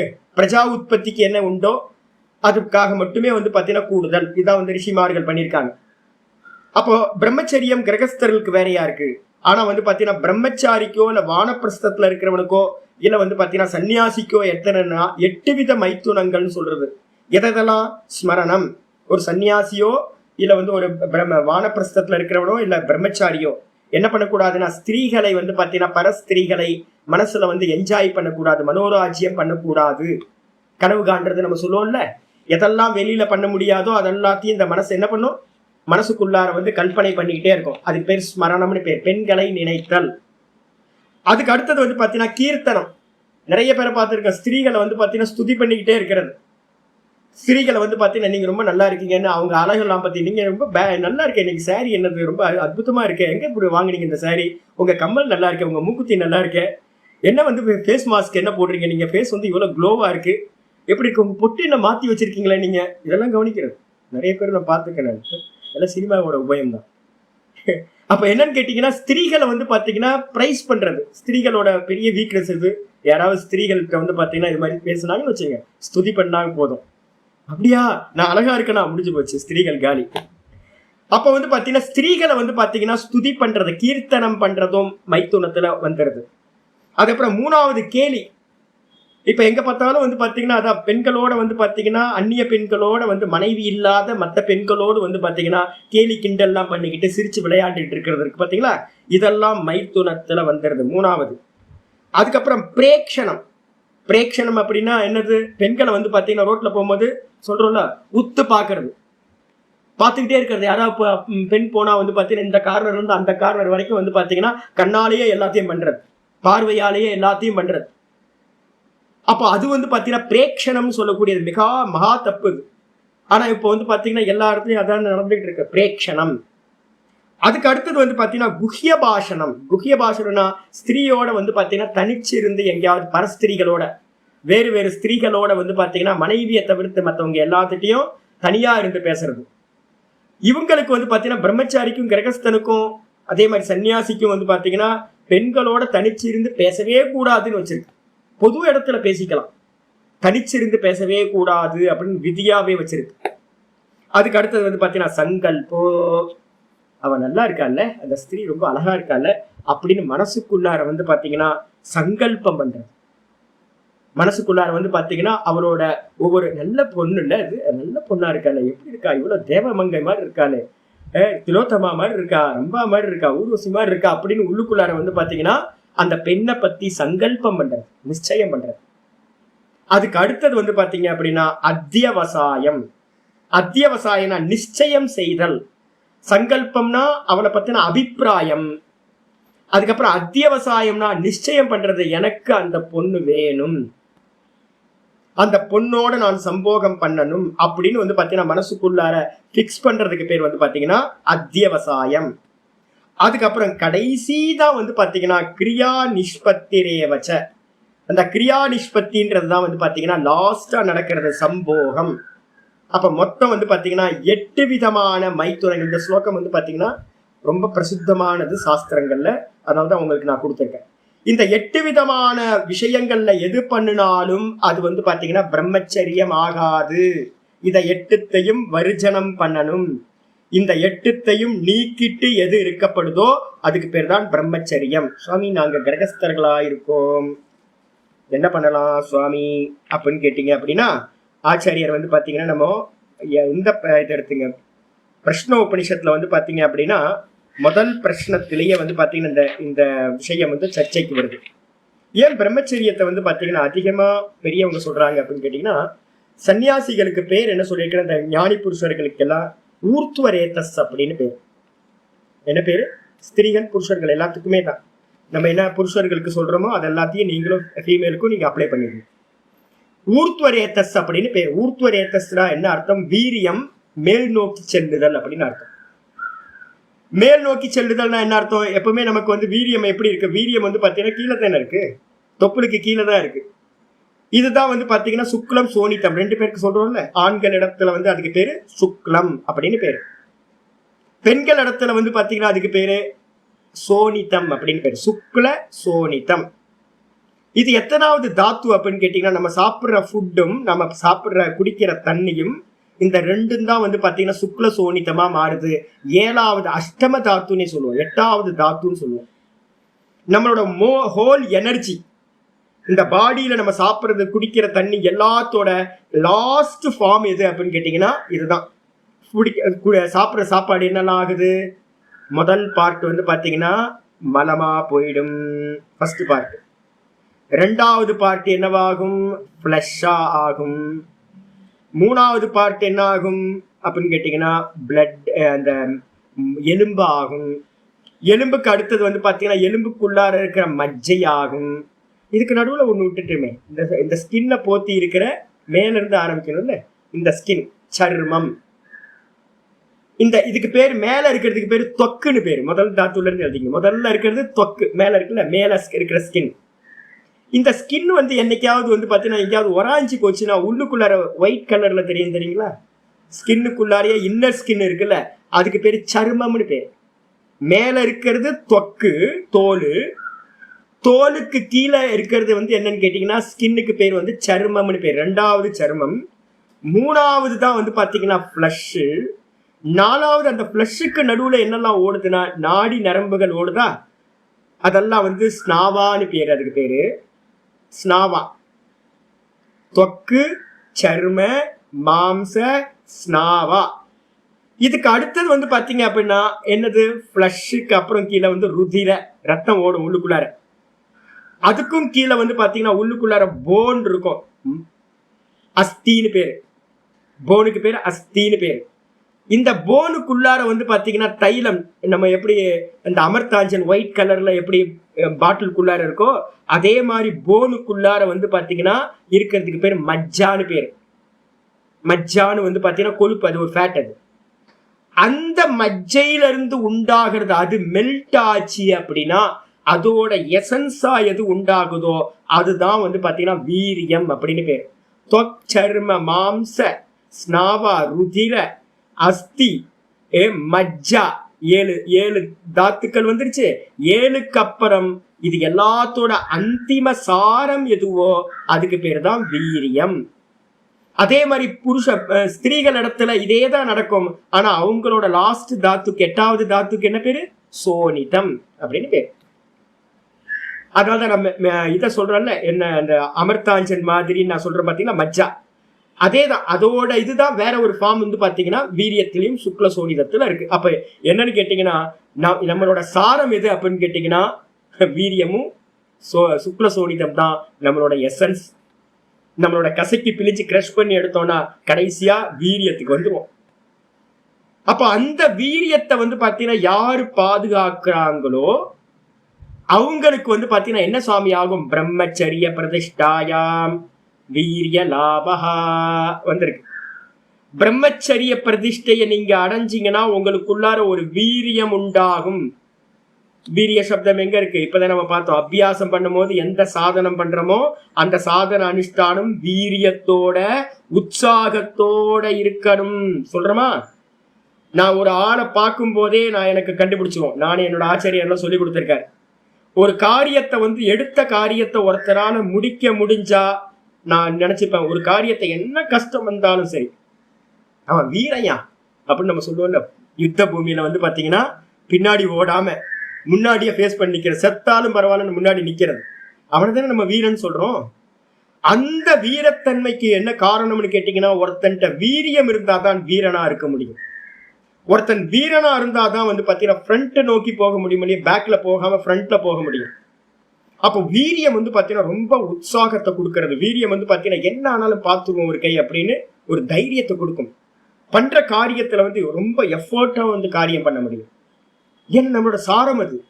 அப்ப யாரு பிரம்மச்சரியத்துல நிலை பெற்றானோ அவனுக்கு வந்து பாத்தீங்கன்னா வீரியம் அதிகமாகும். வீரியம் அதிகமா இருந்துச்சுன்னா ஒரு அனுஷ்டானத்துல உட்கார்றீங்க அப்படின்னா கண்டினியூஸா தீர்க்க காலம் நிரந்தரமா ஒரு அனுஷ்டானத்தை நீங்க என்ன பண்ண முடியும்? கை வலிக்குது, கால் வலிக்குது, அது பண்ணுது, இது பண்ணுது, எதையும் இது பண்ணாம தொடர்ந்து போக முடியும். நிறைய பேரால வந்து பாத்தீங்கன்னா காரியம் இப்ப நீங்க ரெகுலரா கிளாஸ்க்கு வரீங்கல்ல, கிளாஸ்க்கு வரீங்கன்னாவே வந்து பிரம்மச்சரிய கொஞ்சம் இல்லை அப்படின்னா உங்களுக்கு வந்து கொஞ்சம் ஓட்டக்குடமா இருந்துச்சுன்னா நடக்கவே நடக்காது. ஓட்டக்குடம் என்னைக்கும் ரொம்ப அது ஃபர்ஸ்ட் எடுத்தோன்னே குடத்தை என்ன பண்ணணும்? கீழே இருக்கிற ஓட்டைய ஃபர்ஸ்ட் எடுத்தோன்னு போட்டு அடைக்கணும் எதையாவது வச்சு. ஓட்டக்குடம் என்னதான் ஞானம் போட்டாலும் என்னதான் அனுஷ்டானங்கள் பண்ணினாலும் கீழே ஹோல்ஸ் இருந்துச்சு அப்படின்னா லீக் ஆகிட்டே இருக்கும், எந்த ஞானமும் நிக்காது. அப்ப அதனால என்ன பண்ணணும்னு கேட்டீங்கன்னா நல்லா வந்து பாத்தீங்கன்னா பிரம்மச்சரியத்தை அனுஷ்டானம் பண்ணணும் 3 ஆசிரமத்துல இருக்கிறவங்க. இதுக்கப்புறம் வந்து பாத்தீங்க அப்படின்னா 4வது ஆசிரமத்துல இருக்கிறவங்களுக்கு வந்து பாத்தீங்கன்னா யாரு? பிரம்மச்சரியத்து இல்லாம கிரகஸ்தாசிரமம். மந்திரம் வந்து பாத்தீங்கன்னா 1:9 போட்டுங்க. பிரஷ்ன உபனிஷத்துல 1:9 சம்பத்சரோ வை பிரஜாபதி. இந்த வீரியத்தை பத்தி வந்து பாத்தீங்கன்னா நம்ம சொல்ல வேண்டியது ரொம்ப அவசியம். ஏன் அப்படின்னு கேட்டீங்கன்னா இந்த வீரியம் வந்து பாத்தீங்கன்னா உங்களுக்கு என்னவாகுதுன்னா குண்டலி சக்தி நம்ம சொல்றோம் பாத்தீங்களா. நான் ஏற்கனவே சொல்லியிருக்கேன், திரும்பவும் வந்து ஞாபகப்படுத்துறது. யாருக்கு வந்து பாத்தீங்கன்னா இந்த வீரியம் என்ன இருக்கும் அப்படின்னு கேட்டீங்கன்னா இந்த நாபி பிரதேசத்துக்கு கீழே வந்து பாத்தீங்கன்னா நம்ம கீழே வந்து வால் முளைச்சிருக்கும் தெரியுங்களா. பின்பக்கம் தடவி பாத்தீங்கன்னா நம்ம ஸ்பைனல் கார்டுல லாஸ்ட் இது வால் இருக்கு பாத்தீங்களா. இந்த வால் பகுதிக்கு மேல லாஸ்ட் ஸ்பைனல் கார்டோட லாஸ்ட் டிப்ல வந்து பாத்தீங்க அப்படின்னா சுக்லம் சோனிதம் சேகரமாகிற ஒரு பிளேஸ் இருக்கு. அந்த பிளேஸ்ல வந்து பாத்தீங்கன்னா இப்ப நம்ம வந்து பாத்தீங்கன்னா பிராணாயாமம் பண்றோம்னு வச்சுங்க, துருத்தி ஊதுறதுன்னு சொல்றோம், ப்ளோயரை வச்சு ஊதுற மாதிரி மேல பிராணாயாமம் பண்ணி பண்ணி பண்ணி பண்ணி அபியாசம் பண்ணும் போது நாங்க சொல்லுவோம் ஜாலந்தர பந்தம்னு ஒண்ணு சொல்லுவோம். இது உங்களுடைய தொண்டையை வந்து பிராணாயாமம் மூச்சை இன்ஹேல் பண்ணிட்டு லாக் பண்றது, இந்த நெக்கை வந்து லாக் பண்றதுக்கு பேரு ஜாலந்தர பந்தம். இதுக்கப்புறம் அந்த பிராணன் உள்ள இன்ஹேல் பண்ண பிராணனை வந்து பாத்தீங்கன்னா கீழே வந்து பாத்தீங்கன்னா வயிற்றுக்கு கீழே கொண்டுட்டு போயிட்டு வயிற்றை வந்து பாத்தீங்கன்னா உள்நோக்கி உள்ள இழுத்துக்கிட்டீங்க அப்படின்னா அதுக்கு பேரு ஒட்டியான பந்தம்னு பேரு, ஒட்டியான பந்தம். இதுக்கப்புறம் நம்ம என்ன பண்ணுவோம்னு கேட்டீங்கன்னா பிராணாயாமம் ஹோல்டு பண்ணி வைக்கும் போது கும்பகத்துல என்ன பண்ணுவோம்னு கேட்டீங்கன்னா இன்ஹேல் பண்ணிட்டு கீழே நாபிக்கு கீழே பிராணனை கொண்டுட்டு போயிட்டு என்ன பண்ணுவோம்னு கேட்டீங்கன்னா மூலபந்தம்னு மலத்வாரத்தை என்ன பண்ணுவோம் பிடிச்சு இழுத்து வச்சுப்போம். இப்ப நான் கிளாஸ் எடுக்கும் போதே நான் வந்து என்ன பெரும்பாலும் நான் வந்து மூலபந்தத்தை அபியாசம் பண்ணிக்கிட்டே இருப்பேன். எப்பெல்லாம் அவேர்னஸ் இருக்கோ அப்பெல்லாம் வந்து பாத்தீங்கன்னா மூலபந்தம் பண்ணிக்கிட்டே இருப்பேன். நேச்சுரலா எனக்கு அபியாசம் அது. எல்லாரும் வந்து பாத்தீங்கன்னா கிளாஸ்ல உட்கார்ந்தீங்கன்னா என்ன பண்ணணும், இதை பண்ணிக்கிட்டே இருங்க. என்னன்னா அப்பப்போ வந்து பாத்தீங்கன்னா இழுத்து பிடிச்சு உட்கார முடிஞ்சதுன்னா ரொம்ப நல்லது. அதுக்கு பேர் மூலபந்தம்னு பேர். கார்பன் டை ஆக்சைடு வந்து பாத்தீங்கன்னா கீழ் நோக்கி பிராணன் போகாம இதை பிடிச்சு இழுத்து வச்சுக்கிறது. மூலபந்தம் வந்து பாத்தீங்கன்னா இருக்கிற பந்தங்கள்லயே ரொம்ப சிரேஷ்டமானது. இந்த மூலபந்தத்தையும் பண்ணிட்டீங்கன்னா இங்க லாக் பண்ணிட்டீங்க. அப்புறம் ஒட்டியான பந்தத்துல வந்து பாத்தீங்கன்னா வயிற்றையும் லாக் பண்ணிட்டீங்க. அப்ப பிராணன் கீழையும் போக முடியாது, கார்பன் டை ஆக்சைடா மூலபந்தமும் பண்ணிட்டீங்க. அப்படி பண்ணோன்னா இதோட பிளேஸ் எங்க இருக்குன்னு கேட்டீங்கன்னா நாபிக்கு கீழே, தொப்புளுக்கு கீழே, குதத்துக்கு மேல, நம்மளுடைய மலத்வாரத்துக்கு மேல இவ்வளவு பிளேஸ்ல தான் வந்து பாத்தீங்கன்னா பிராணன் இருக்கும். இந்த பிராணன் என்ன பண்ணும் அப்படின்னு கேட்டீங்கன்னா ஹைட்ராலிக் பவர் தானே அது. பிராணனுக்கு மிகப்பெரிய சக்தி. அந்த சக்தி என்ன பண்ணுன்னு கேட்டீங்கன்னா உங்களால அதை அடக்கி வைக்க முடியாது. அது என்ன பண்ணும் அப்படின்னு கேட்டீங்கன்னா அங்க எங்கேயாவது இடம் கிடைக்குமா நமக்கு போறதுக்கு அப்படின்னு அது பார்க்கும்போது அந்த இடத்துலதான் உங்களோட வீரியமானது கனெக்ட் ஆயிருக்கு. அந்த வீரியத்தை வந்து பாத்தீங்கன்னா அந்த பிராணாயாமம், இந்த பிராணன் என்ன பண்ணுது அப்படின்னு கேட்டீங்கன்னா கும்பக பிராணன் என்ன பண்ணுது, அந்த வீரியத்துல இருக்கக்கூடிய தோஷங்களை எல்லாத்தையும் மெதுவா மெதுவா மெதுவா ஹீட் ப்ரொடியூஸ் ஆகும். அந்த காத்துக்கு வந்து அவ்வளவு ஹீட் இருக்கு. அந்த ஹீட்டுனால அந்த வீரியம் மெதுவா மெதுவா சுத்தி ஆகும். இந்த சுத்தியாக ஆக ஆக மெதுவா மெதுவா மெதுவா அந்த வீரியம் என்ன ஆகும் கேட்டீங்கன்னா எவாப்ரேட் ஆகும். அந்த ஹீட்டுனால அந்த வீரியம் எவாப்ரேட் ஆச்சு அப்படின்னா ரொம்ப மைனூட்டா அது என்ன ஆகுது, ஒரு சக்தியா மாறுது. அதுதான் வந்து பாத்தீங்கன்னா சின்னதா ஒரு கேப்சூல் பாகமா ரொம்ப மைனூட்டா ஒரு விசேஷ வாயுவாய் அதுதான் என்ன பண்ணுது அப்படின்னு கேட்டீங்கன்னா அந்த ஸ்பைனல் கார்ட்ல லாஸ்ட் கீழே வந்து பாத்தீங்கன்னா ஒரு ஜவ்வு இருக்கும், ஒரு சின்ன லேயர் வந்து பாத்தீங்கன்னா ஸ்கின் மாதிரி ஒண்ணு இருக்கும். இந்த வீரியம் வந்து பாத்தீங்கன்னா என்ன பண்ணும், கேஸ் ஃபார்முக்கு வந்து அந்த கேஸ் வந்து பாத்தீங்கன்னா அந்த இதை உடைக்கிறதுக்கு ட்ரை பண்ணி என்ன பண்ணுவோம், ஒரு நாள் என்ன ஆயிடும்னு கேட்டீங்கன்னா அபியாசத்தோட பலத்துல அந்த ஸ்கின் மாதிரி லைட்டா பலூன் மாதிரி இருக்கும், பலூனோட ஸ்கின் மாதிரி, அதை ஓப்பன் பண்ணிக்கிட்டு என்ன பண்ணணும்னு கேட்டீங்கன்னா ஸ்பைனல் கார்டுல வந்து பாத்தீங்கன்னா சுஷும்னான்னு ஒரு நாடி ஒண்ணு இருக்கு, சிகப்பு கொடி மாதிரி. நாராயண சூக்தம் யாராவது படிச்சிருந்தீங்கன்னா அதுல இருக்கு. நாராயண சூக்தம் நம்ம டெய்லி படிக்கிறோம், ஒரு 2 லைன் மட்டும்தான் பகவத்கீதையில படிக்கிறோம். அதுல பின்னாடி வந்து பாத்தீங்கன்னா இதெல்லாம் அப்படியே நாராயண சூக்தத்துல இருக்கிற. அதுல வந்து பாத்தீங்கன்னா மின்னல் கொடி மாதிரி, மின்னல் கொடி எப்படி போகுமோ அதே மாதிரி அந்த ஸ்பைனல் கார்டுல வந்து ஒரு சின்ன துவாரம், மையத்துல 1000ல் 1 பங்கு அந்த நாடி வந்து பாத்தீங்கன்னா மேல போகுது. அது வழியா வந்து பாத்தீங்கன்னா வீரியம் தான் பிராண ரூபத்துல என்ன ஆகுது, மேல் நோக்கி அந்த நாடி வழியா போய் ஈஸ்வரனை அடைகிறது. யார் அடைகிறா? வீரியம். வீரியம் யாரு? நான், ஜீவன். நல்லா இருக்குங்க. நீங்க யாருங்க? நான் தான் சாமி, நான் தான் சொல்றோம்ல, நான் தான் இந்த பாடியை காட்டுறோமா. நான் அப்படின்னு சொல்லிட்டீங்கன்னா இந்த பாடியை காட்டினீங்கன்னா பாடியோட லாஸ்ட் கண்டென்ட் எது? வீரியம். அதுக்கப்புறம் நான் நீங்க சொல்றீங்களா, எதை சொல்றீங்க? சுவாசம் தானே சாமி. அப்ப இந்த சுவாசமும் இந்த பாடியோட 8வது தாத்துவா இருக்கிற வீரியமும் ஒன்னா ஆயிருந்துச்சுன்னா அதுதான் ஜீவன். அதுதான் வந்து பாத்தீங்கன்னா மெதுவா மெதுவா மெதுவா ஜீவனா இருக்கிறது. என்ன பண்ணுது? குண்டலின்னு சொல்லக்கூடிய இந்த இடத்துல ஈஸ்வரன் இருக்கார், இந்த ஈஸ்வரனோட ஒண்ணு இணைகிறது. இந்த ஜீவனை என்ன சொல்றோம் அப்படின்னு கேட்டீங்கன்னா எப்பவுமே ஸ்திரீ பாவத்துல சொல்லுவோம். நம்ம எல்லாமே ஸ்திரீ தான். இங்க வந்து பரமாத்மா மட்டும்தான் வந்து புருஷன், மீதி இருக்கிறவங்க எல்லாருமே வந்து கோபிகைகள் தான். எல்லாம் ஒரே கிருஷ்ணன் தான், பரமாத்மா ஒருத்தர் தான், மீதி இருக்கவங்க எல்லாம் கோபிகைகள் தான். எல்லா ஜீவர்களும் வந்து பாத்தீங்கன்னா இந்த பிராண ரூபத்துல வீரியம், எனக்கு மேலுக்கு வந்து பாத்தீங்கன்னா வீரியம் சொல்றோம், ஃபீமேலுக்கு சோனிதம். இந்த ரெண்டும் பிரம்மச்சரியத்தோட தன்மையினால்தான் பியூரிஃபை ஆகி பாவசுத்தின்னு ஒண்ணு சொல்றோம். அந்த அந்த வீரியம் வந்து பாத்தீங்கன்னா காமம் இருந்துச்சு அப்படின்னா என்ன ஆகும்? பொல்யூஷன் ஆயிடும். அதுக்கு அடுத்தது வந்து பாத்தீங்க அப்படின்னா லிக்விடா இருந்துச்சுனாலும் பொல்யூஷன் ஆயிடும். யாரு பிரம்மச்சரியத்துல நிக்கலையோ அவங்களுக்கு வீரியம் எப்படி இருக்கும் அப்படின்னா லிக்விட் கண்டென்ட் அதிகமா இருக்கும். அதனால சுவாதிஷ்டானத்துக்கு மேல ஏறும், திரும்ப கீழே இறங்கிடும், மேல ஏறும், கீழே இறங்கிடும். மூலாதாரத்துல இருந்து சுவாதிஷ்டானம் வரும், 2வது சக்கரம். 2வது சக்கரத்துக்கு வந்தோட காம வசப்படுவாங்க. காம வசப்பட்டோன்னு வந்து பாத்தீங்கன்னா சம்போகத்துல இச்சை வரும், அவ்வளவுதான். அங்க இருந்து வந்து பாத்தீங்கன்னா சுக்ல சோனிதம் கீழே போயிடும். அப்ப என்ன அர்த்தம் கேட்டீங்கன்னா எப்பவுமே காமத்துல இருக்கிறவனுக்கு சுவாதிஷ்டானத்துக்கு மேல வீரியம் வந்து பாத்தீங்கன்னா போகவே போகாது. அப்ப அதுக்குதான் சுவாமி என்ன பண்றோம் அப்படின்னு கேட்டு நம்மளோட சிஸ்டம் சனாதன தர்மத்துல என்ன அற்புதமா வச்சிருக்கு. ஒரு டைமுக்கு மேல வந்து பாத்தீங்க அப்படின்னா பாவம், பக்தி பாவத்தை சேர்க்குது. இந்த பக்தி எதுக்கு அப்படின்னு கேட்டீங்கன்னா உங்களோட வீரியத்தை வந்து பாத்தீங்கன்னா என்ன பண்ணும், பியூரிஃபை பண்றதுல வந்து பாத்தீங்கன்னா முக்கியமானது பக்தி, இன்னொன்று யோகம். இந்த 2னால தான் நீங்க என்ன பண்ண முடியும், வீரியத்துல இருக்கக்கூடிய அந்த ஜல கண்டென்ட் இருக்குல்ல, குடிக்கிற தண்ணியும் வீரியத்துல இருக்கு. அந்த ஜலம், அந்த ஜல தத்துவம் வந்து பாத்தீங்கன்னா ரிமூவ் ஆகணும். அதுக்கப்புறம் அந்த வீரியத்துல வந்து வெறும் பிருத்திவி தத்துவம் மட்டும் இருக்கும். அந்த பிருத்திவி தத்துவத்தை சாலிடா இருக்கும். அதையும் நம்ம பிராணாயாமத்து மூலமா என்ன பண்ண போறோம், நல்லா வந்து பாத்தீங்கன்னா ஹீட் பண்ணி அதையும் எவாபரேட் பண்ணி வாயு ஃபார்முக்கு மாத்தணும். வாயு ஃபார்முக்கு மாறின இந்த சுக்லம் தான் வந்து பாத்தீங்கன்னா மேல் நோக்கி போகும். அப்பதான் வந்து பாத்தீங்கன்னா ஊர்துவ பிராணகன்னு பேரு. யாராவது இதை வந்து பாத்தீங்கன்னா கிரமமுக்தி வேணும் சுவாமி எனக்கு அப்படின்னு யாராவது ஆசைப்பட்டீங்க அப்படின்னா என்ன பண்ணணும், 50 வயசுக்கு மேலேயே என்ன பண்ணக்கூடாது, நீங்க மாடர்ன் மெடிசின் தான் எடுத்துருங்க. ஐயோ மாடர்ன் இதெல்லாம் என்ன பண்றான் அப்படின்னு கேட்டீங்கன்னா சந்தோஷமா இருக்கணும் அப்படின்னா வந்து பாத்தீங்கன்னா எவ்வளவு வயசானாலும் சம்போகம் பண்ணலான்னு மாடர்ன் மெடிசின் சொல்லுது. நிறைய வெஸ்டர்ன் சைக்காட்ரிஸ்ட் எல்லாரும் என்ன பண்றாங்க அப்படின்னு கேட்டீங்கன்னா சம்போகம் பண்றதுனால மனசுக்கு வந்து பாத்தீங்கன்னா நிறைய ஹார்ட் ஃபெயிலியர் ஆகாது. அது மட்டும் இல்லாம மனசு வந்து பாத்தீங்கன்னா ரொம்ப பிரசன்னமா எப்பவுமே இருக்கும். இதெல்லாம் என்னன்னு கேட்டீங்கன்னா வீக்னஸ்க்கு வந்து பாத்தீங்கன்னா ஃபீடிங் பண்ணி ஜெயிக்கிற மாதிரி. மோட்சம் அடைய முடியுமா? மோட்சம் அடைய முடியாது.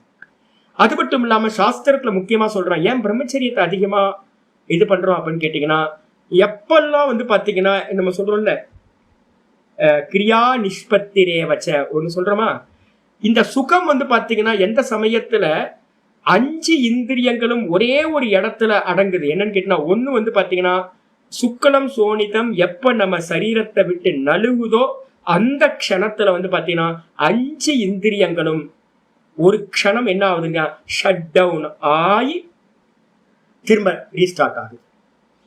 அப்ப அந்த ஒரு க்ஷணத்துல உண்டாகிற டைம் எங்கெல்லாம் நடக்கும் பாருங்க, யோசிச்சு பாருங்க. அப்ப 5 இந்திரியங்கள் எங்க இல்ல, டீப் ஸ்லீப்ல இல்ல.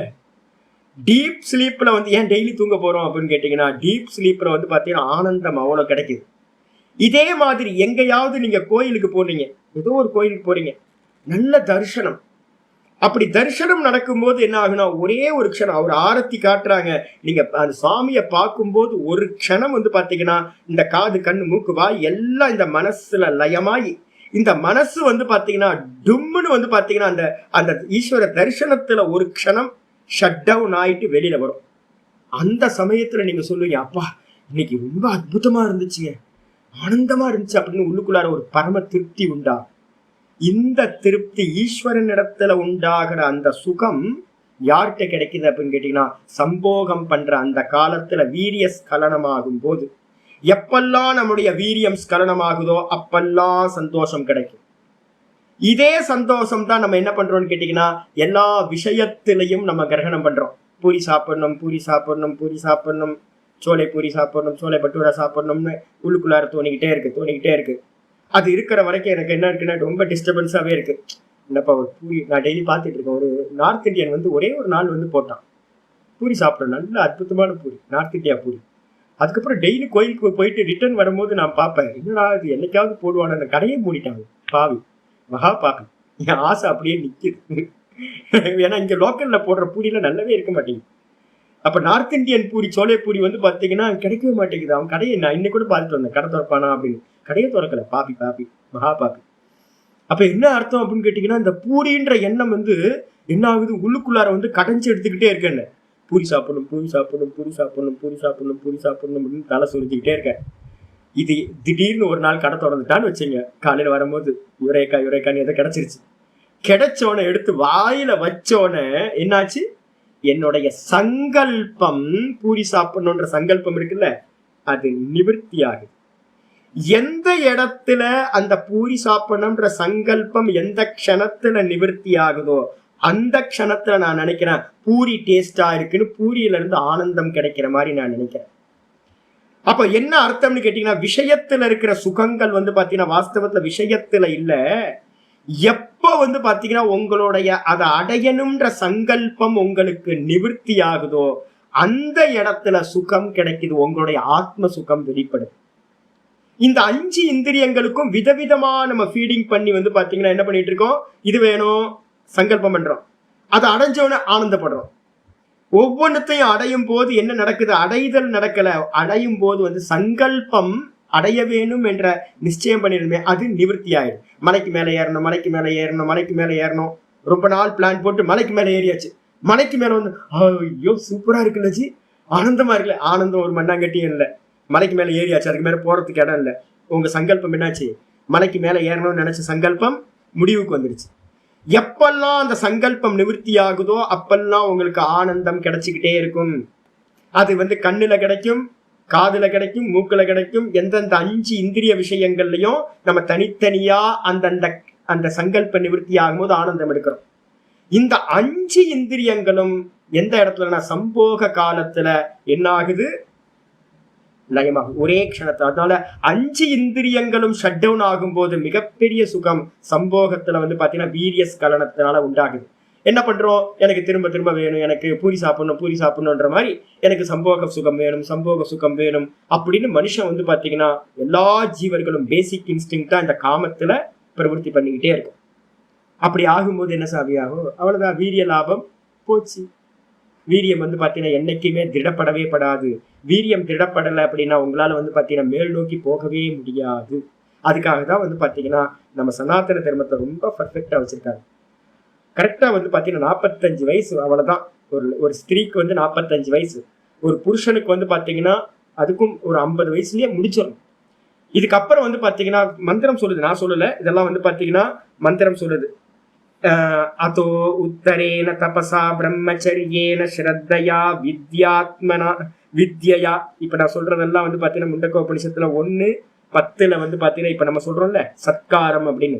இந்த சத்காரம்ன்ற சப்தம் அப்படியே எங்க இருக்கு அப்படின்னு கேட்டீங்கன்னா வானப்பிரஸ்தருக்கு வந்து பாத்தீங்கன்னா 1:10 பிரஷ்னோபனிஷத்துல விதியா சொல்லப்பட்டிருக்கு.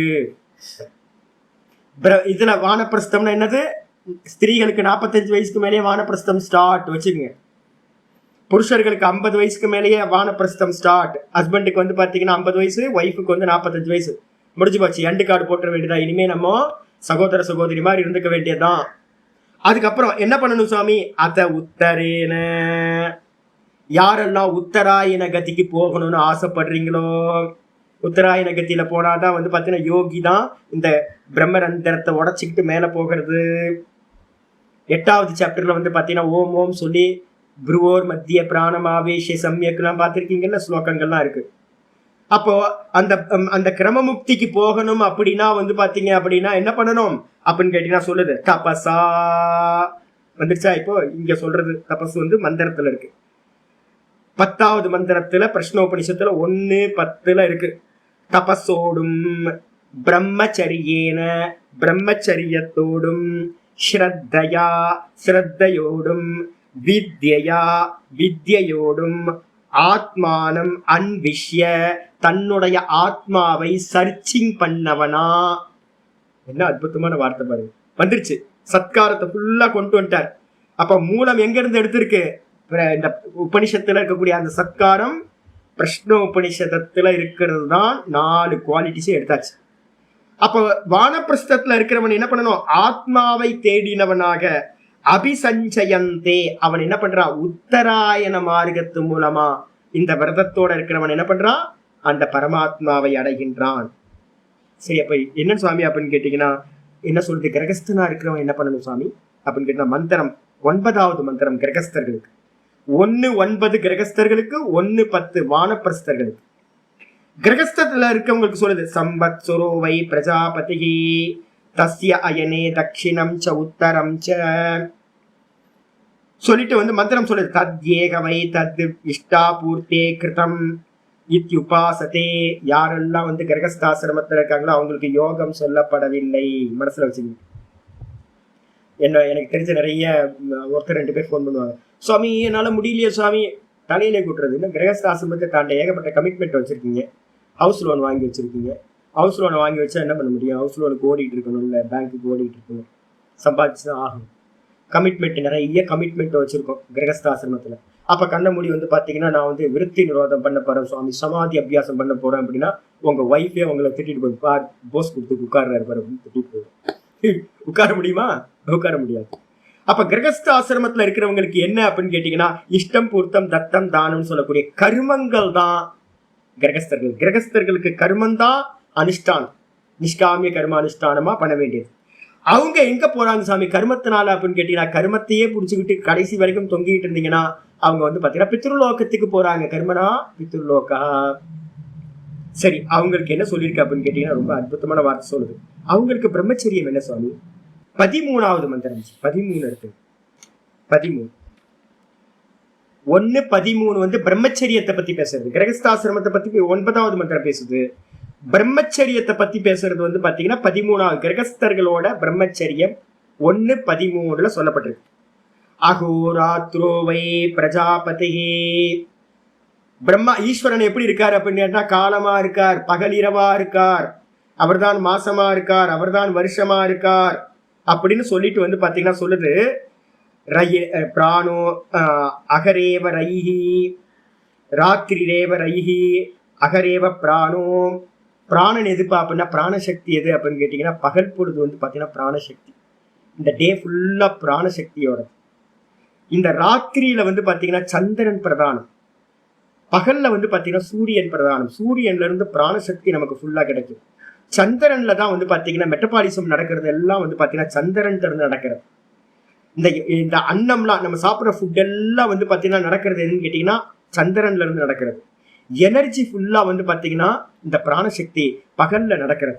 அதனால என்ன பண்ணணும் அப்படின்னு கேட்டீங்கன்னா யாரு வந்து பாத்தீங்கன்னா ஏதே பிரஸ்கந்தந்தி ஏ திவாகா, எவர்கள் வந்து பாத்தீங்கன்னா எந்த கிரகஸ்தர்கள் பகல் பொழுதில் சம்போகம் செய்கின்றார்களோ, ஏ பிரஸ்கந்தந்தி திவா ரத்யா சயுஜ்யந்தே. மந்திரம் ரொம்ப ஸ்பஷ்டமா சொல்லுது. எவர்கள் தன்னுடைய மனைவியோடு பகல் பொழுதில் சம்போகம் செய்கிறார்களோ அவர்கள் தன்னுடைய பிராணனை என்ன பண்றாங்க அப்படின்னா நசிச்சு கொள்கிறார்கள், பிராணனை நாசம் செய்து கொள்கிறார்கள். ரொம்ப ஸ்பஷ்டமா இருக்கு. பிராணன் தான் என்னது? ஜீவன். இந்த பிராணனை தான் நீங்க குண்டலி மூலமா பாத்தீங்கன்னா மேலெழுப்பி பாத்தீங்கன்னா ஈஸ்வரனை பரமாத்மாவை அடையணும். யாராவது கிரமமுக்திக்கு போறேன் அப்படின்னு ஆசை இருந்துச்சு அப்படின்னா கிரகஸ்தர்கள் பாத்தீங்கன்னா இப்பவே பிராணசக்தியை சேமிக்கணும். என்ன பண்ணணும்? பகல் பொழுதுல விரதம் இருக்கணும். என்னன்னு கேட்டீங்கன்னா எந்த காரணத்து கொண்டும் பகல் பொழுதுல சம்போகத்தை வைத்துக் கொள்ளக்கூடாது. வைத்துக் கொண்டால் உங்களுடைய பிராணனை நீங்களே நாசம் செய்து கொள்கிறீர்கள். அதுக்கு ஆப்போசிட் என்னது சொல்லுது? பிரம்மச்சரியமேவ தது எத்திர ராத்திர உரத்தியா சயுஜ்யந்தே. எவர்கள் பாத்தீங்கன்னா ராத்திரியில மட்டும் தன்னுடைய மனைவியோடு கூடுகின்றார்களோ அவர்கள் பிரம்மச்சரியத்திலேயே இருக்கிறார்கள். அப்ப என்ன அர்த்தம்? ராத்திரியில மட்டும்தான் சம்போகம் கிரகஸ்தர்களுக்கு. அதுலயும் சங்கராச்சாரியார் பாஷ்யம் பண்ணும்போது சொல்றார், ரிதௌ பாரியாம் கச்சேத் அப்படின்னு ஒரு விதிவாக்கியம் இருக்கு. ரிதௌ பாரியாம் கச்சேத்னா என்ன அர்த்தம்? ரித்து காலத்துல மட்டும். முக்கியமா பாத்தீங்கன்னா நிறைய நியமங்கள் பாத்தீங்கன்னா சொல்லப்பட்டிருக்கு. உங்களுக்கு ஸ்திரீகளுக்குலாம் எல்லாத்துக்கும் தெரியும். எப்போ பாத்தீங்கன்னா ஆகுதோ, நம்ம பாத்தீங்கன்னா 3 நாள் இது நடக்குதோ அதுக்கப்புறம் பாத்தீங்கன்னா ஒரு 3 நாளுக்கு பாத்தீங்கன்னா சம்போகம் பண்ணக்கூடாது சொல்லியிருக்கு. 3 நாள் ஆனதுக்கு பிறகு பாத்தீங்கன்னா சம்போகத்தை வச்சுக்கணும். அதுக்கப்புறம் 11 நாட்கள் பாத்தீங்கன்னா ரித்து காலம் அப்படின்னு சொல்லப்படுது. அப்ப முதல் 3 நாளை விட்டுருங்க, அதுக்கப்புறம் ஒரு 3 நாளை விட்டுருங்க. 6 நாளை விட்டுட்டு மீதி இருக்கிற 11 நாட்கள் பாத்தீங்க அப்படின்னா சம்போகத்துக்கான காலம். அதுலயும் ராத்திரியில சம்போகத்தை வச்சுக்கிட்டோம் அப்படின்னா இவங்களுக்கு கிரகஸ்தர்களுக்கு பிரம்மச்சரிய விரதம் அப்படின்னு சொல்லப்பட்டது. சரி, பிரம்மச்சரிய விரதத்தினால என்ன சுவாமி நடக்கும்? வீரியம் திருடப்படும். நீங்க பண்ற காரியத்துல எந்த காரியம் பண்ணாலும் நல்ல உற்சாகத்தோட வீரியத்தோட ஈடுபட முடியும். யாராவது ஒரு காரியத்துல நல்லா தெரிஞ்சுங்க, நாங்க அடையாளம் கண்டுபிடிப்போம். நிறைய பேர் பாத்தீங்கன்னா உலகத்துல இருக்கிறவங்க நிறைய பேர் நிறைய காரியத்துல பாத்தீங்கன்னா உற்சாகத்தோட ஈடுபடுவாங்க. இந்த ஆத்தியாத்மிகத்துல உள்முகமா போற விஷயத்துல சாஸ்திர அத்தியனமா இருக்கட்டும், இல்ல யோக அபியாசமா இருக்கட்டும், மனோ நிகிரகமா இருக்கட்டும், தியானம் பண்றதா இருக்கட்டும், இதுல எல்லாம் எடுத்த மாதிரி தொடர்ந்து உள்ளுக்குள்ளார போகணும் அப்படின்னா நான் நிச்சயமா சொல்ல அவங்க கண்டிப்பா பாத்தீங்கன்னா வீரியம் நல்லா இருக்கு. யாரால நிக்க முடியலையோ அவங்களுக்கு வீரியம் சரியில்லை, பிரம்மச்சரிய பிரதிஷ்டா அவங்களுக்கு இல்லை அப்படின்னு அடையாளம் வச்சுக்கலாம். அப்ப 2வது தபஸுக்கு அப்புறம் பிரம்மச்சரியம். மந்திரம்லாம் சொல்லுது, மனுஸ்மிருதிலாம் சொல்லுது. இந்த உலகத்திலேயே சாந்தோக்கிய உபனிஷத்து பாத்தீங்கன்னா உங்களுக்கு நான் கொடுத்துருக்கேன்னு தெரியல, சாந்தோக்கிய உபனிஷத்து இருக்கான்னு பார்க்கணும். சாந்தோக்கியத்துல உபனிஷத்துல சொல்லியிருக்கேன். என்னன்னு கேட்டீங்கன்னா ரொம்ப விசேஷமா சொல்லியிருக்கு. லிந்துமா அபிகாம், லிந்துமா அபிகாம்னு சாந்தோக்கிய உபனிஷத்துல கடைசி மந்திரம் பாத்தீங்கன்னா இருக்கா? இருக்காட பாத்துங்க. 79ஆ? ஒரு பிரார்த்தனையே இருக்கு. என்னன்னு கேட்டீங்கன்னா யாரெல்லாம் மோட்சத்தை விரும்புறோம், ஸ்திரீகளும் புருஷர்கள் எல்லாமே இது பண்ணுங்க. அது பாத்தீங்கன்னா சொல்றது என்னன்னு கேட்டீங்கன்னா லிந்துமா அபிகாம், லிந்துமா அபிகாம் அப்படின்னு பிரார்த்தனை பண்ணுது. என்னன்னு கேட்டீங்கன்னா நான் ஸ்திரீயோட யோனியை அடைய வேண்டாம், நான் ஸ்திரீயோட யோனியை அடைய வேண்டாம். ஏன் அப்படின்னு கேட்டீங்கன்னா ஸ்திரீயோட யோனி உள்ளார போய் தானே கர்ப்பப்பைக்கு போய் அப்பாவோட வீரியம் ஸ்திரீயோட யோனிக்கு வழியா போய் கர்ப்பப்பையை அடைஞ்சு ஜென்மம் கிடைக்குது. அப்ப பாத்தீங்க அப்படின்னா யாரெல்லாம் ஸ்திரீயோட யோனியை ஆசைப்படுகிறானோ அவன் திரும்ப திரும்ப அந்த யோனிக்குள்ளாரையே பிரவேசம் செய்கின்றான். முடிஞ்சு போச்சு. அப்ப பிரார்த்தனை இருக்கு, ஐயோ சாமி நான் பிறக்க வேணாம் அப்படின்னு யாரெல்லாம் ஆசைப்படுகின்றோமோ அவங்க எல்லாம் பிரார்த்தனை பண்ணணும். லிந்துமா நான் அபிகாம், என்னுடைய வீரியம் பாத்தீங்க அப்படின்னா ஸ்திரீயோட யோனியை அடைய வேண்டாம், ஸ்திரீயோட அடைய வேண்டாம். நான் பாத்தீங்க அப்படின்னா இந்த ஆசையெல்லாம் விட்டுட்டு பிரம்மச்சரியத்தோட நான் மேல் நோக்கி பாத்தீங்கன்னா ஊர்துவகத்தியை அடைவேனாக. அப்படி ஃபீமேல்லாம் வேற மாதிரி நினைங்க. அதே மாதிரி ஸ்திரீகள்லாம் பாத்தீங்கன்னா வேற மாதிரி பிரார்த்தனை பண்றது. இந்த பிரார்த்தனையை சாந்தோக்கிய உபனிஷத்து சொல்லுது. ஏன் அப்படின்னு கேட்டீங்கன்னா அது சொல்லுது என்னன்னு கேட்டீங்கன்னா இந்த வீரியம் நஷ்டமாச்சுன்னா உங்களோட ஞானம், வைராக்கியம், உங்களோட வீரியம் எல்லாம் நஷ்டப்பட்டு போகும். அதனால பாத்தீங்கன்னா எவ்வித காரணத்து கொண்டும் பிரம்மச்சரியத்துல பாத்தீங்கன்னா நிலை பெறதை நல்லா வச்சுக்கணும் அப்படின்னு சாஸ்திரம் சொல்லுது. பிரம்மச்சரியம் விட்டாச்சு, தபஸ் எல்லா சாந்தோக்கியத்தை சொல்லுது. மிகப்பெரிய தபஸ் இதுப்பா அப்படின்னு கேட்டீங்கன்னா தபஸ்ன்றது பிரம்மச்சரியம் தான் தபஸ். அதனாலதான் பாத்தீங்கன்னா பெரிய பெரிய ரிஷிமார்கள்லாம் நம்ம காட்டுக்கு போனார், இது பண்ணாரு அப்படின்னு சொல்லும் போது என்ன சொல்றோம் அப்படின்னா அவர் பெரிய தபஸ். மேனகா பாத்தீங்கன்னா எதுக்காக வசிஷ்டரை திலோத்தமாவும் மேனகா ஊர்வசிலாம் எதுக்காக டிஸ்டர்ப் பண்றாங்க? ஏன் அப்படின்னு கேட்டீங்கன்னா பிரம்மச்சரியத்திலிருந்து ஒருத்தன் நழுவுனானா அவனோட எல்லாம் நழுவி போயிடும், முடிஞ்சு போச்சு. அதான் சொல்லல, ஓட்டக்குடம். ஓட்டக்குடத்துல நீங்க என்ன போட்டாலும் வந்து பாத்தீங்கன்னா என்ன ஆயிடும், ஓட்டக்குடமா இருந்துச்சுன்னா கீழே போயிடும், எல்லாம் வேஸ்டா போயிடும். ரொம்ப அது ஃபுல்லாகாது. அதனால தபஸுக்கு அடுத்து வந்து பாத்தீங்கன்னா பிரம்மச்சரியத்தை சொல்லியிருக்கு 2வது. இதுக்கப்புறம் 3வது சத்காரத்துல என்ன சொல்லியிருக்கோம், வித்யா. வித்யானா என்ன சுவாமி அப்படின்னு கேட்டீங்கன்னா, ஒரு உப்மா பண்றதுக்கே வந்து பாத்தீங்கன்னா ஒரு நாலேஜ் தேவைப்படுதா? நான் வந்து பாத்தீங்கன்னா சின்ன வயசுல வந்து பாத்தீங்கன்னா வீட்டை விட்டுட்டு ஒரு கொஞ்ச நாள் வந்து அப்பா அம்மாட்டெல்லாம் சொல்லிட்டு நான் போய் தனியா இருக்க போறேன், பிரம்மச்சரிய ஆசிரமத்துல இருக்க போறேன்ட்டு நான் வந்து பாத்தீங்கன்னா பேச்சுலரா வந்துட்டேன். வந்தோடனே புதுசா வந்து பாத்தீங்கன்னா சிம்பிள் தானே, சமையல் தானே, நமக்கு ஒரு கான்ஃபிடென்ட், ஓவர் கான்ஃபிடென்ட், சமையல்லாம் பெரிய விஷயமா, நம்ம சமைச்சு சாப்பிட்டுக்கலாம் அப்படின்னு நல்லா பாத்திரம்லாம் வாங்கி குக்கர் இதெல்லாம் ஸ்டவ்லாம் வாங்கி வச்சு ஃபர்ஸ்ட் உப்மால ஆரம்பிப்பேன், ஏன்னா ஈஸியானது அதுதான் அப்படின்னு. நல்லா தண்ணியை கொதிக்க வச்சு, ரவை தானே, ரவை போட்டு உப்மானா என்னதுக்கு, சிம்பிள் தானுங்க, தண்ணியை ஊற்றணும், கொதிக்க வைக்கணும், ரவையை போட்டீங்க அப்படின்னா உப்மா ரெடி ஆயிடும் அப்படின்னு. நான் என்ன பண்ணேன், நல்லா தண்ணியை கொதிக்க வச்சேன், ரவையை எடுத்து கொண்டு போய் உள்ள கொட்டினேன், கிண்டுனா பேஸ்ட் ஆயிடுச்சு.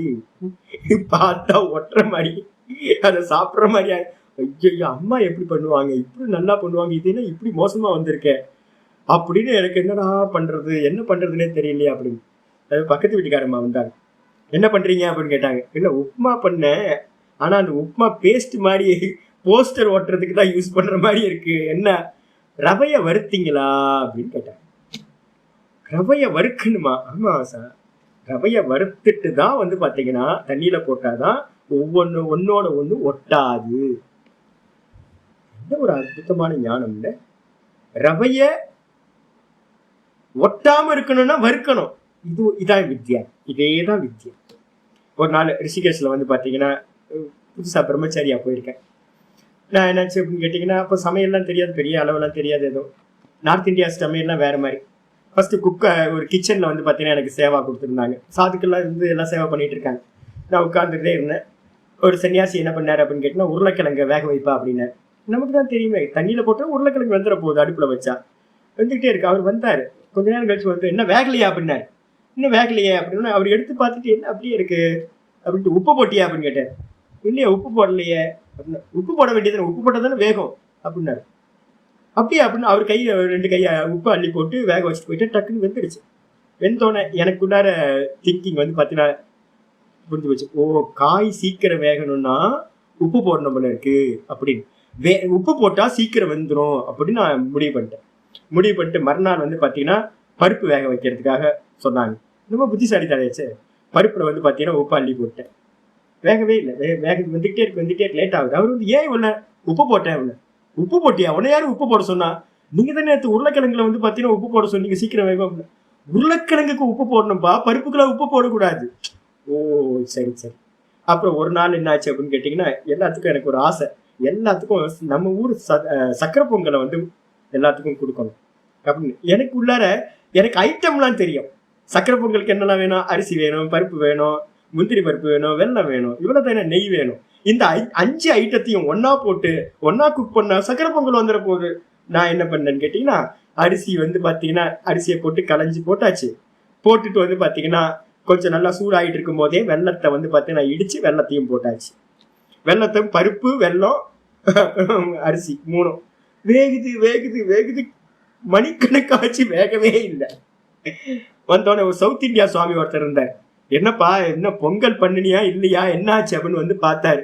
சாமி வேகவே மாட்டேங்குது சாமி, அரிசி சரியில்லையா இல்ல வந்து தண்ணி சரியில்லையா, என்ன பண்ண அப்படின்னா, வெள்ளத்தை போட்டியா? ஆமா வெள்ளத்தை போட்டேன். அடப்பாவி, வெள்ளத்தை போட்டா வேகவே வேகாதுப்பா, எல்லாம் கடைசியில வெந்ததுக்கு பிறகுதான்ப்பா வெள்ளத்தை போடணும் அப்படின்னு. அப்படியா, அவ்வளவுதான், இதை தூக்கி ஓரமா வை, இது என்னைக்கும் வேகவே வேகாது, பருப்பும் அரிசியும் வேகாது. இதாங்க வித்யா. அப்ப நமக்கு ஐட்டங்கள் எல்லாமே தெரியும். இங்க உலகத்துல இருக்கிறவங்களுக்கு வந்து பாத்தீங்கன்னா எல்லாம் தெரியும், எல்லாமே ஞானி புருஷர்கள் தான். நமக்கு தெரியாது ஏதாவது இருக்கா, யோசிச்சு பாருங்க. எல்லாம் தெரியும், ஆனா வந்து பாத்தீங்கன்னா எப்போ எதை பண்ணணும் எதை பண்ணக்கூடாது, இதான் வித்யா. அப்ப வித்யான்றது வந்து பாத்தீங்கன்னா எந்தெந்த காரியத்துல, இப்ப நான் சொல்றேன்ல, சிரவணம் பண்ணும்போது வந்து பாத்தீங்கன்னா இந்த யோக அபியாசத்தை அதிகம் பண்ண முடியாது, மனனம் பண்ணும்போது பண்ண முடியாது. ஆனா அங்க நிதித்தியாசனம் பண்ணும்போது, நீங்க ஆத்ம நிஷ்டைக்காக போகும்போது இது எல்லாத்தையும் அப்ளை பண்ணி ஆகும். இப்ப அப்ளை பண்ணுனீங்கன்னா கண்ண முடி உட்கார அபியாசத்தை இப்ப ஏதாவது பண்ணீங்கன்னா சிரவணம் பண்ண முடியாது, வித்யா பண்ண முடியாது. அப்ப ஒவ்வொரு காலத்திலையும் என்னென்ன அப்ளை பண்ணணும், என்னென்ன அப்ளை பண்ணக்கூடாது, இதுதாங்க வித்யா. ஒரு ஒரு ஓங்காரத்தை எடுத்துக்கிட்டோம்னா ஓங்காரத்தை எப்படி பண்ணணும், பிராண உபாசனை எடுத்துக்கிட்டோம்னா பிராண உபாசனைக்கு என்ன ஆதி என்ன அந்தம் என்ன நடுவுல என்ன டீட்டெயிலா வந்து பாத்தீங்கன்னா கிளியரா தெரிஞ்சு வச்சுக்க. ஒன்ன பண்றதுக்கு முன்னாடி அதை பத்தின நாலேஜை வந்து பாத்தீங்கன்னா கேதர் பண்ணணும். முதல்ல ஞானம், அந்த ஞானத்தை வச்சுக்கிட்டு தான் வந்து அந்த கர்மத்துல பிரவருத்தி பண்ணீங்கன்னா நீங்க ப்ரொஃபஷனல் ஆயிடுவீங்க. ப்ரொஃபஷனல்னாவே என்ன அர்த்தம் அப்படின்னு நம்ம சொல்றோம். படிச்சவன் எம்பிபிஎஸ் படிக்காம ஒருத்தர் வந்து பாத்தீங்கன்னா மருந்து சொன்னாருன்னா அவரு சரியா வருமா யோசிச்சு பாருங்க, படிக்க முடியாது. அதே மாஸ்டர் எம்எஸ் பண்ணியிருந்தாரு அப்படின்னு அவர் பண்றது இன்னும் ரொம்ப நல்லா இருக்கும். அதே மாதிரி வந்து முதல்ல நாலேஜ், அந்த நாலேஜுக்கு அப்புறம் தான் நீங்க அனுஷ்டானத்துல எந்த அனுஷ்டானத்துல ஈடுபடுறதா இருந்தாலும் பலன் கொடுக்கும். அதனால வித்யான்னு சொல்றோம். வித்யா வீரியவத்தரம் பவதி, சாந்தோக்கிய உபனிஷத் சொல்லுது. பண்றாமி சாமி, இந்த உலகத்துல நிறைய பேர் வந்து பாத்தீங்க அப்படின்னா படிச்சுட்டா பண்றான் சாமி. யாராவது கேட்பாங்க, ஆமா படிச்சவன் வந்து நாட்டுக்கு எடுத்தான், படிச்சவன் வந்து பாத்தீங்கன்னா ஊருக்கு எடுத்தான், அதனால படிச்சுதான் வந்து பாத்தீங்கன்னா பண்ணணும் இல்லப்பா. எங்க பாட்டி எல்லாம் படிச்சாங்களா என்ன சொல்லுங்க, தாத்தா பாட்டி எல்லாம் படிச்சாங்களா பெருசா, அதெல்லாம் சக்சஸ் பண்ணலையா என்ன அப்படின்னு நிறைய பேர் சொல்றாங்க. வாஸ்தவத்துல என்ன அப்படின்னு கேட்டீங்கன்னா, படிக்காம பண்ணும் போதும் வந்து பாத்தீங்கன்னா சில பேருக்கு முன் பூர்வ ஜென்மத்தை அபியாசத்தினால இல்ல யாராவது சொல்லி கொடுத்துருப்பாங்க, ஏதோ ஒரு வசத்தினால வந்து பாத்தீங்கன்னா பண்ண முடியும். ஆனா வந்து பாத்தீங்கன்னா வித்யாவோட சேர்ந்து, அறிவோட, வித்யான்னா நாலேஜ், அந்த நாலேஜோட சேர்ந்து ஒரு காரியத்தை பண்ணும் போது வீரியவத்தரம் பவதி. வீரியவத்தரம்னா என்ன அர்த்தம், ரொம்ப ஸ்பெஷலா வந்து பாத்தீங்கன்னா அது வீரியமுடையதா ஆகின்றது. அப்ப நார்மலா வித்யா இல்லாம பண்ண பலன் கிடைக்கும். இப்ப உப்மா எனக்கு கிடைச்சது, சாப்பிட முடியுமா, சாப்பிடலாம். கொஞ்சோண்டு நெய்யோ இல்ல வந்து எண்ணெய்யோ நல்ல நெய்யோ ஊட்டிட்டு அந்த பேஸ்ட் மாதிரி இருக்கிறதோட கொஞ்சோண்டு சட்னி சாம்பாரை சேர்த்து அப்படி குழைச்சு சாப்பிட்டுடலாம். பசி தீருமா, பசி தீரும். ஆனா அது உப்மாவான்னு கேட்டீங்கன்னா அது உப்மா இல்லை, களி தான் அப்படி வரும். அதே மாதிரி வந்து பாத்தீங்கன்னா நீங்க எதையாவது பண்ணுவீங்க, எதை பண்ணினாலும் நாலேஜ் இல்லாம எது பண்ணினாலும் உங்களுக்கு வந்து பாத்தீங்கன்னா பலன் கிடைக்கும். ஆனா நீங்க நினைக்கிற பலன், சாஸ்திரத்துல சொல்லிட்டு இருக்க பலன் கிடைக்காது. அப்ப வந்து பாத்தீங்கன்னா வித்யான்றது ரொம்ப இம்பார்ட்டண்டா இருக்கு. தபசு பிரம்மச்சரியம் வித்யா. இந்த வித்யா வந்ததுக்கு அப்புறம் வந்து பாத்தீங்கன்னா ரொம்ப முக்கியமானது வருது ஸ்ரத்தா, ஸ்ரத்தையா. இது எல்லாம் இருந்து ஸ்ரத்தை இல்லாம போச்சு அப்படின்னா, நம்பிக்கை இல்லாம போச்சு அப்படின்னா அது வீணா போயிடும். அனுஷ்டானத்துல வந்து போக்கஸ்டா இருக்கணும் அப்படின்னா, எவன் எதை அதிகமாக நம்புகின்றானோ அதில் அவன் ஆழ்ந்து ஈடுபடுகின்றான். நம்ம எதுல அதிகமா ஸ்ரத்த வைக்கிறோமோ அதுல கான்சென்ட்ரேஷன் அதிகமா ஆகுது.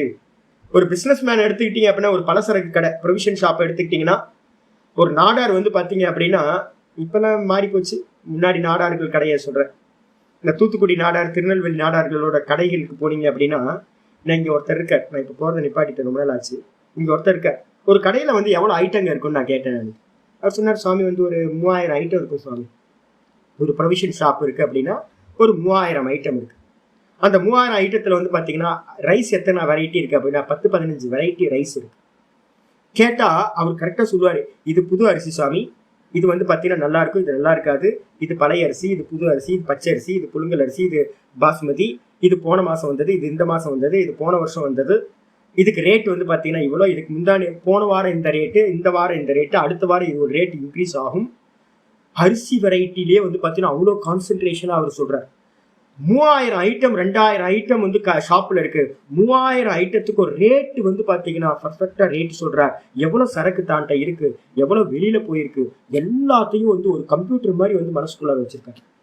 எப்படிப்பா இது கிடைக்குமா அப்படின்னு கேட்டீங்கன்னா, கீதால ஒரு ஸ்லோகம் இருக்கு, ஸ்ரத்தாவான் லபத்தே, ஸ்ரத்தாவான் லபத்தே, என்னது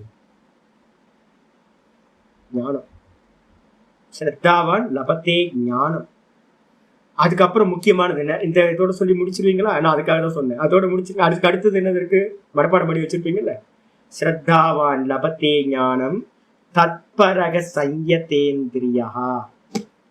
தத்பரக அப்படின்னா என்ன அர்த்தம், இவன் ஸ்ரத்தை உடையவன் ஞானத்தை அடைகிறான். எப்படிப்பா அப்படின்னு கேட்டீங்கன்னா, உங்களுக்கு எதுல ஸ்ரத்தை இருக்கோ அந்த விஷயத்துல வந்து பாத்தீங்கன்னா இந்திரியங்கள் எல்லாம் வந்து பாத்தீங்கன்னா கான்சென்ட்ரேஷன் ஆகுது, இந்திரியங்கள் எல்லாம் குமிகின்றது. சய்யதேந்திரியக முக்கியமா சொல்றார், ஸ்ரத்தாவான் லபத்தே ஞானம் தத்பரக சய்யதேந்திரியக. நீங்க எதை வந்து லட்சியமா இது எனக்கு மோட்சம் கொடுக்கும் அப்படின்னு நம்புறீங்களோ அந்த விஷயத்துல வந்து பாத்தீங்கன்னா இந்த கான்சென்ட்ரேஷன் இந்திரியங்கள் எல்லாம் குவிந்து போகிறது. ஒரு நாடாருக்கு ப்ரொவிஷன் ஷாப்ல இருக்கிற ஷாப்கீப்பருக்கு வந்து பாத்தீங்கன்னா அவருக்கு நல்லா தெரியும் என்னன்னு கேட்டா என்னுடைய பிசினஸ் தான், வியாபாரம் தான் வந்து பாத்தீங்கன்னா எனக்கு உயர்வை தரும் அப்படின்னு நம்புறார். அவர் பிசினஸ் ரொம்ப சிரத்தையோட இது பண்றதுனால இந்திரியங்கள் எல்லாம் வந்து பாத்தீங்கன்னா அவரோட மனசு இந்திரியம் எல்லாம் போக்கஸ்டா இருக்கு. எந்த ஐட்டம் என்ன ரேட்ல இருக்கு, எவ்வளவு கிடைக்கும், என்ன இருக்கு, லாபம் என்ன, எல்லாம் அவருக்கு அத்துப்படியா இருக்கு. நல்லா போக்கஸ்டா இருக்காரு. அப்ப என்ன இருக்குன்னு கேட்டீங்கன்னா சிரத்தா இருக்கிறவனுக்கு தான் இந்திரியங்கள் போக்கஸ்ட் ஆகும். இந்திரியங்கள் போக்கஸா இருக்கிறவனுக்கு தான் மனசு போக்கஸ்ட் ஆகும். மனசு போக்கஸ் ஆகிறவனுக்கு தான் வந்து பாத்தீங்கன்னா நம்ம விருத்தி நிரோதம் பண்ணி மோட்சத்துக்கு போகணும் அப்படின்னு முடியுது. மீதியை நம்ம நாளைக்கு பார்க்கலாம். ஓம் பூர்ணமத பூர்ணமிதம் பூர்ணாத் பூர்ணமுதச்யதே பூர்ணஸ்ய பூர்ணமாதாய பூர்ணமேவாவசிஷ்யதே. ஓம் சாந்தி சாந்தி சாந்தி. ஹரி ஓம் ஸ்ரீ குருபியோ நமஹ. ஹரி ஓம். இந்த பிரம்மச்சரியத்தை பத்தி பேசுறது யாரும் பேச மாட்டாங்க. ஏன் அப்படின்னு கேட்டா கூச்சப்பட்டுக்கிட்டு எல்லாத்தையும் விடுறோம். நம்ம சொல்றோம்ல, சாஸ்திரத்துக்கு வந்துட்டு நான் கொஞ்சம் நான் ஒரு அம்மாவை பார்த்தேன். நான் அந்த அம்மா வந்து பார்த்தீங்கன்னா கொஞ்சம் ஒரு 55-60 வயசு ஆயிடுச்சு. அவங்க சொன்னாங்க, ஒரு அருமையான வார்த்தை சொன்னாங்க என்கிட்ட.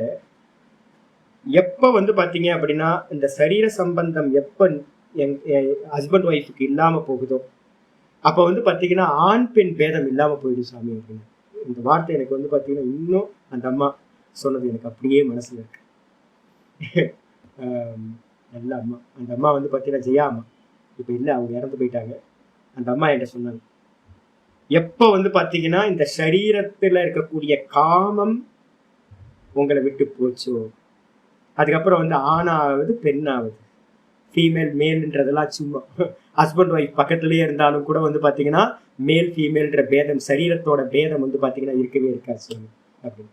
எல்லாம் பெரியவங்களா இருக்கீங்க, உங்களுக்குலாம் தெரியும்.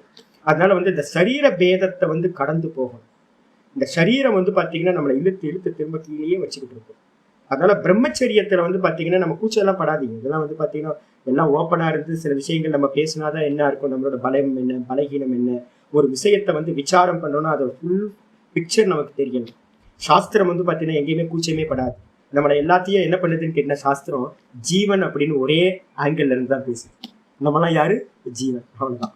நமக்குள்ளார வந்து ஆண் பெண் பேதம் அது பேசக்கூடாது, இதை பேசக்கூடாது, இது மாதிரி நிறைய வச்சிருக்கோம். இந்த காமத்தை ஒருத்தன் கடந்துட்டான் அப்படின்னா திரும்ப ரீபெர்த் வராது. ஏன் அப்படின்னு கேட்டீங்கன்னா இந்த இந்த யூனிவர்ஸோட கிரியேஷன் வந்து பார்த்தீங்கன்னா பேசிக் இன்ஸ்டிங் எது அப்படின்னா காமம் தான். இந்த காமத்தை ஜெயிச்சே ஆகணும், இந்த ஜென்மத்திலேயாவது இல்லை எந்த ஜென்மத்திலேயாவது. எவன் காமத்தை ஜெயிச்சானோ அவன் வந்து பார்த்தீங்கன்னா எல்லாத்தையும் ஜெயிச்சான். அதனால ரிஷிமார்களோட கதைகள் எல்லாம் வந்து பார்த்தீங்க அப்படின்னா ரொம்ப உருவசி இருந்தாங்க அப்படின்னு நிறைய கதைகள்லாம் சொல்லப்பட்டிருக்கு. பிரம்மச்சரியம் வந்து பார்த்தீங்கன்னா இருக்கிற தபஸ்லேயே ரொம்ப உத்தமமான தபஸ்ன்னு சொல்லப்பட்டிருக்கு. ஏன்னா மனசு வந்து பார்த்தீங்கன்னா வீரியத்தோட தான் நினைச்ச விஷயத்துல நிக்கணும் அப்படின்னா அதுக்கு வந்து பார்த்தீங்கன்னா பிரம்மச்சரிய லாபம் ரொம்ப அவசியம். கூச்சப்படாதீங்க எதுக்கும். சாமி என்ன இதெல்லாம் பேசுறாருன்னு நினைக்காதீங்க. நான் வந்து பார்த்தீங்கன்னா நல்லது கெட்டது எல்லாத்தையும் எனக்கு முன்னாடி எது கிடைச்சாலும் பிச்சு குரங்கு மாதிரி எல்லாத்தையும் பிச்சு போடுறதா என் வேலை. ஹரிவம்.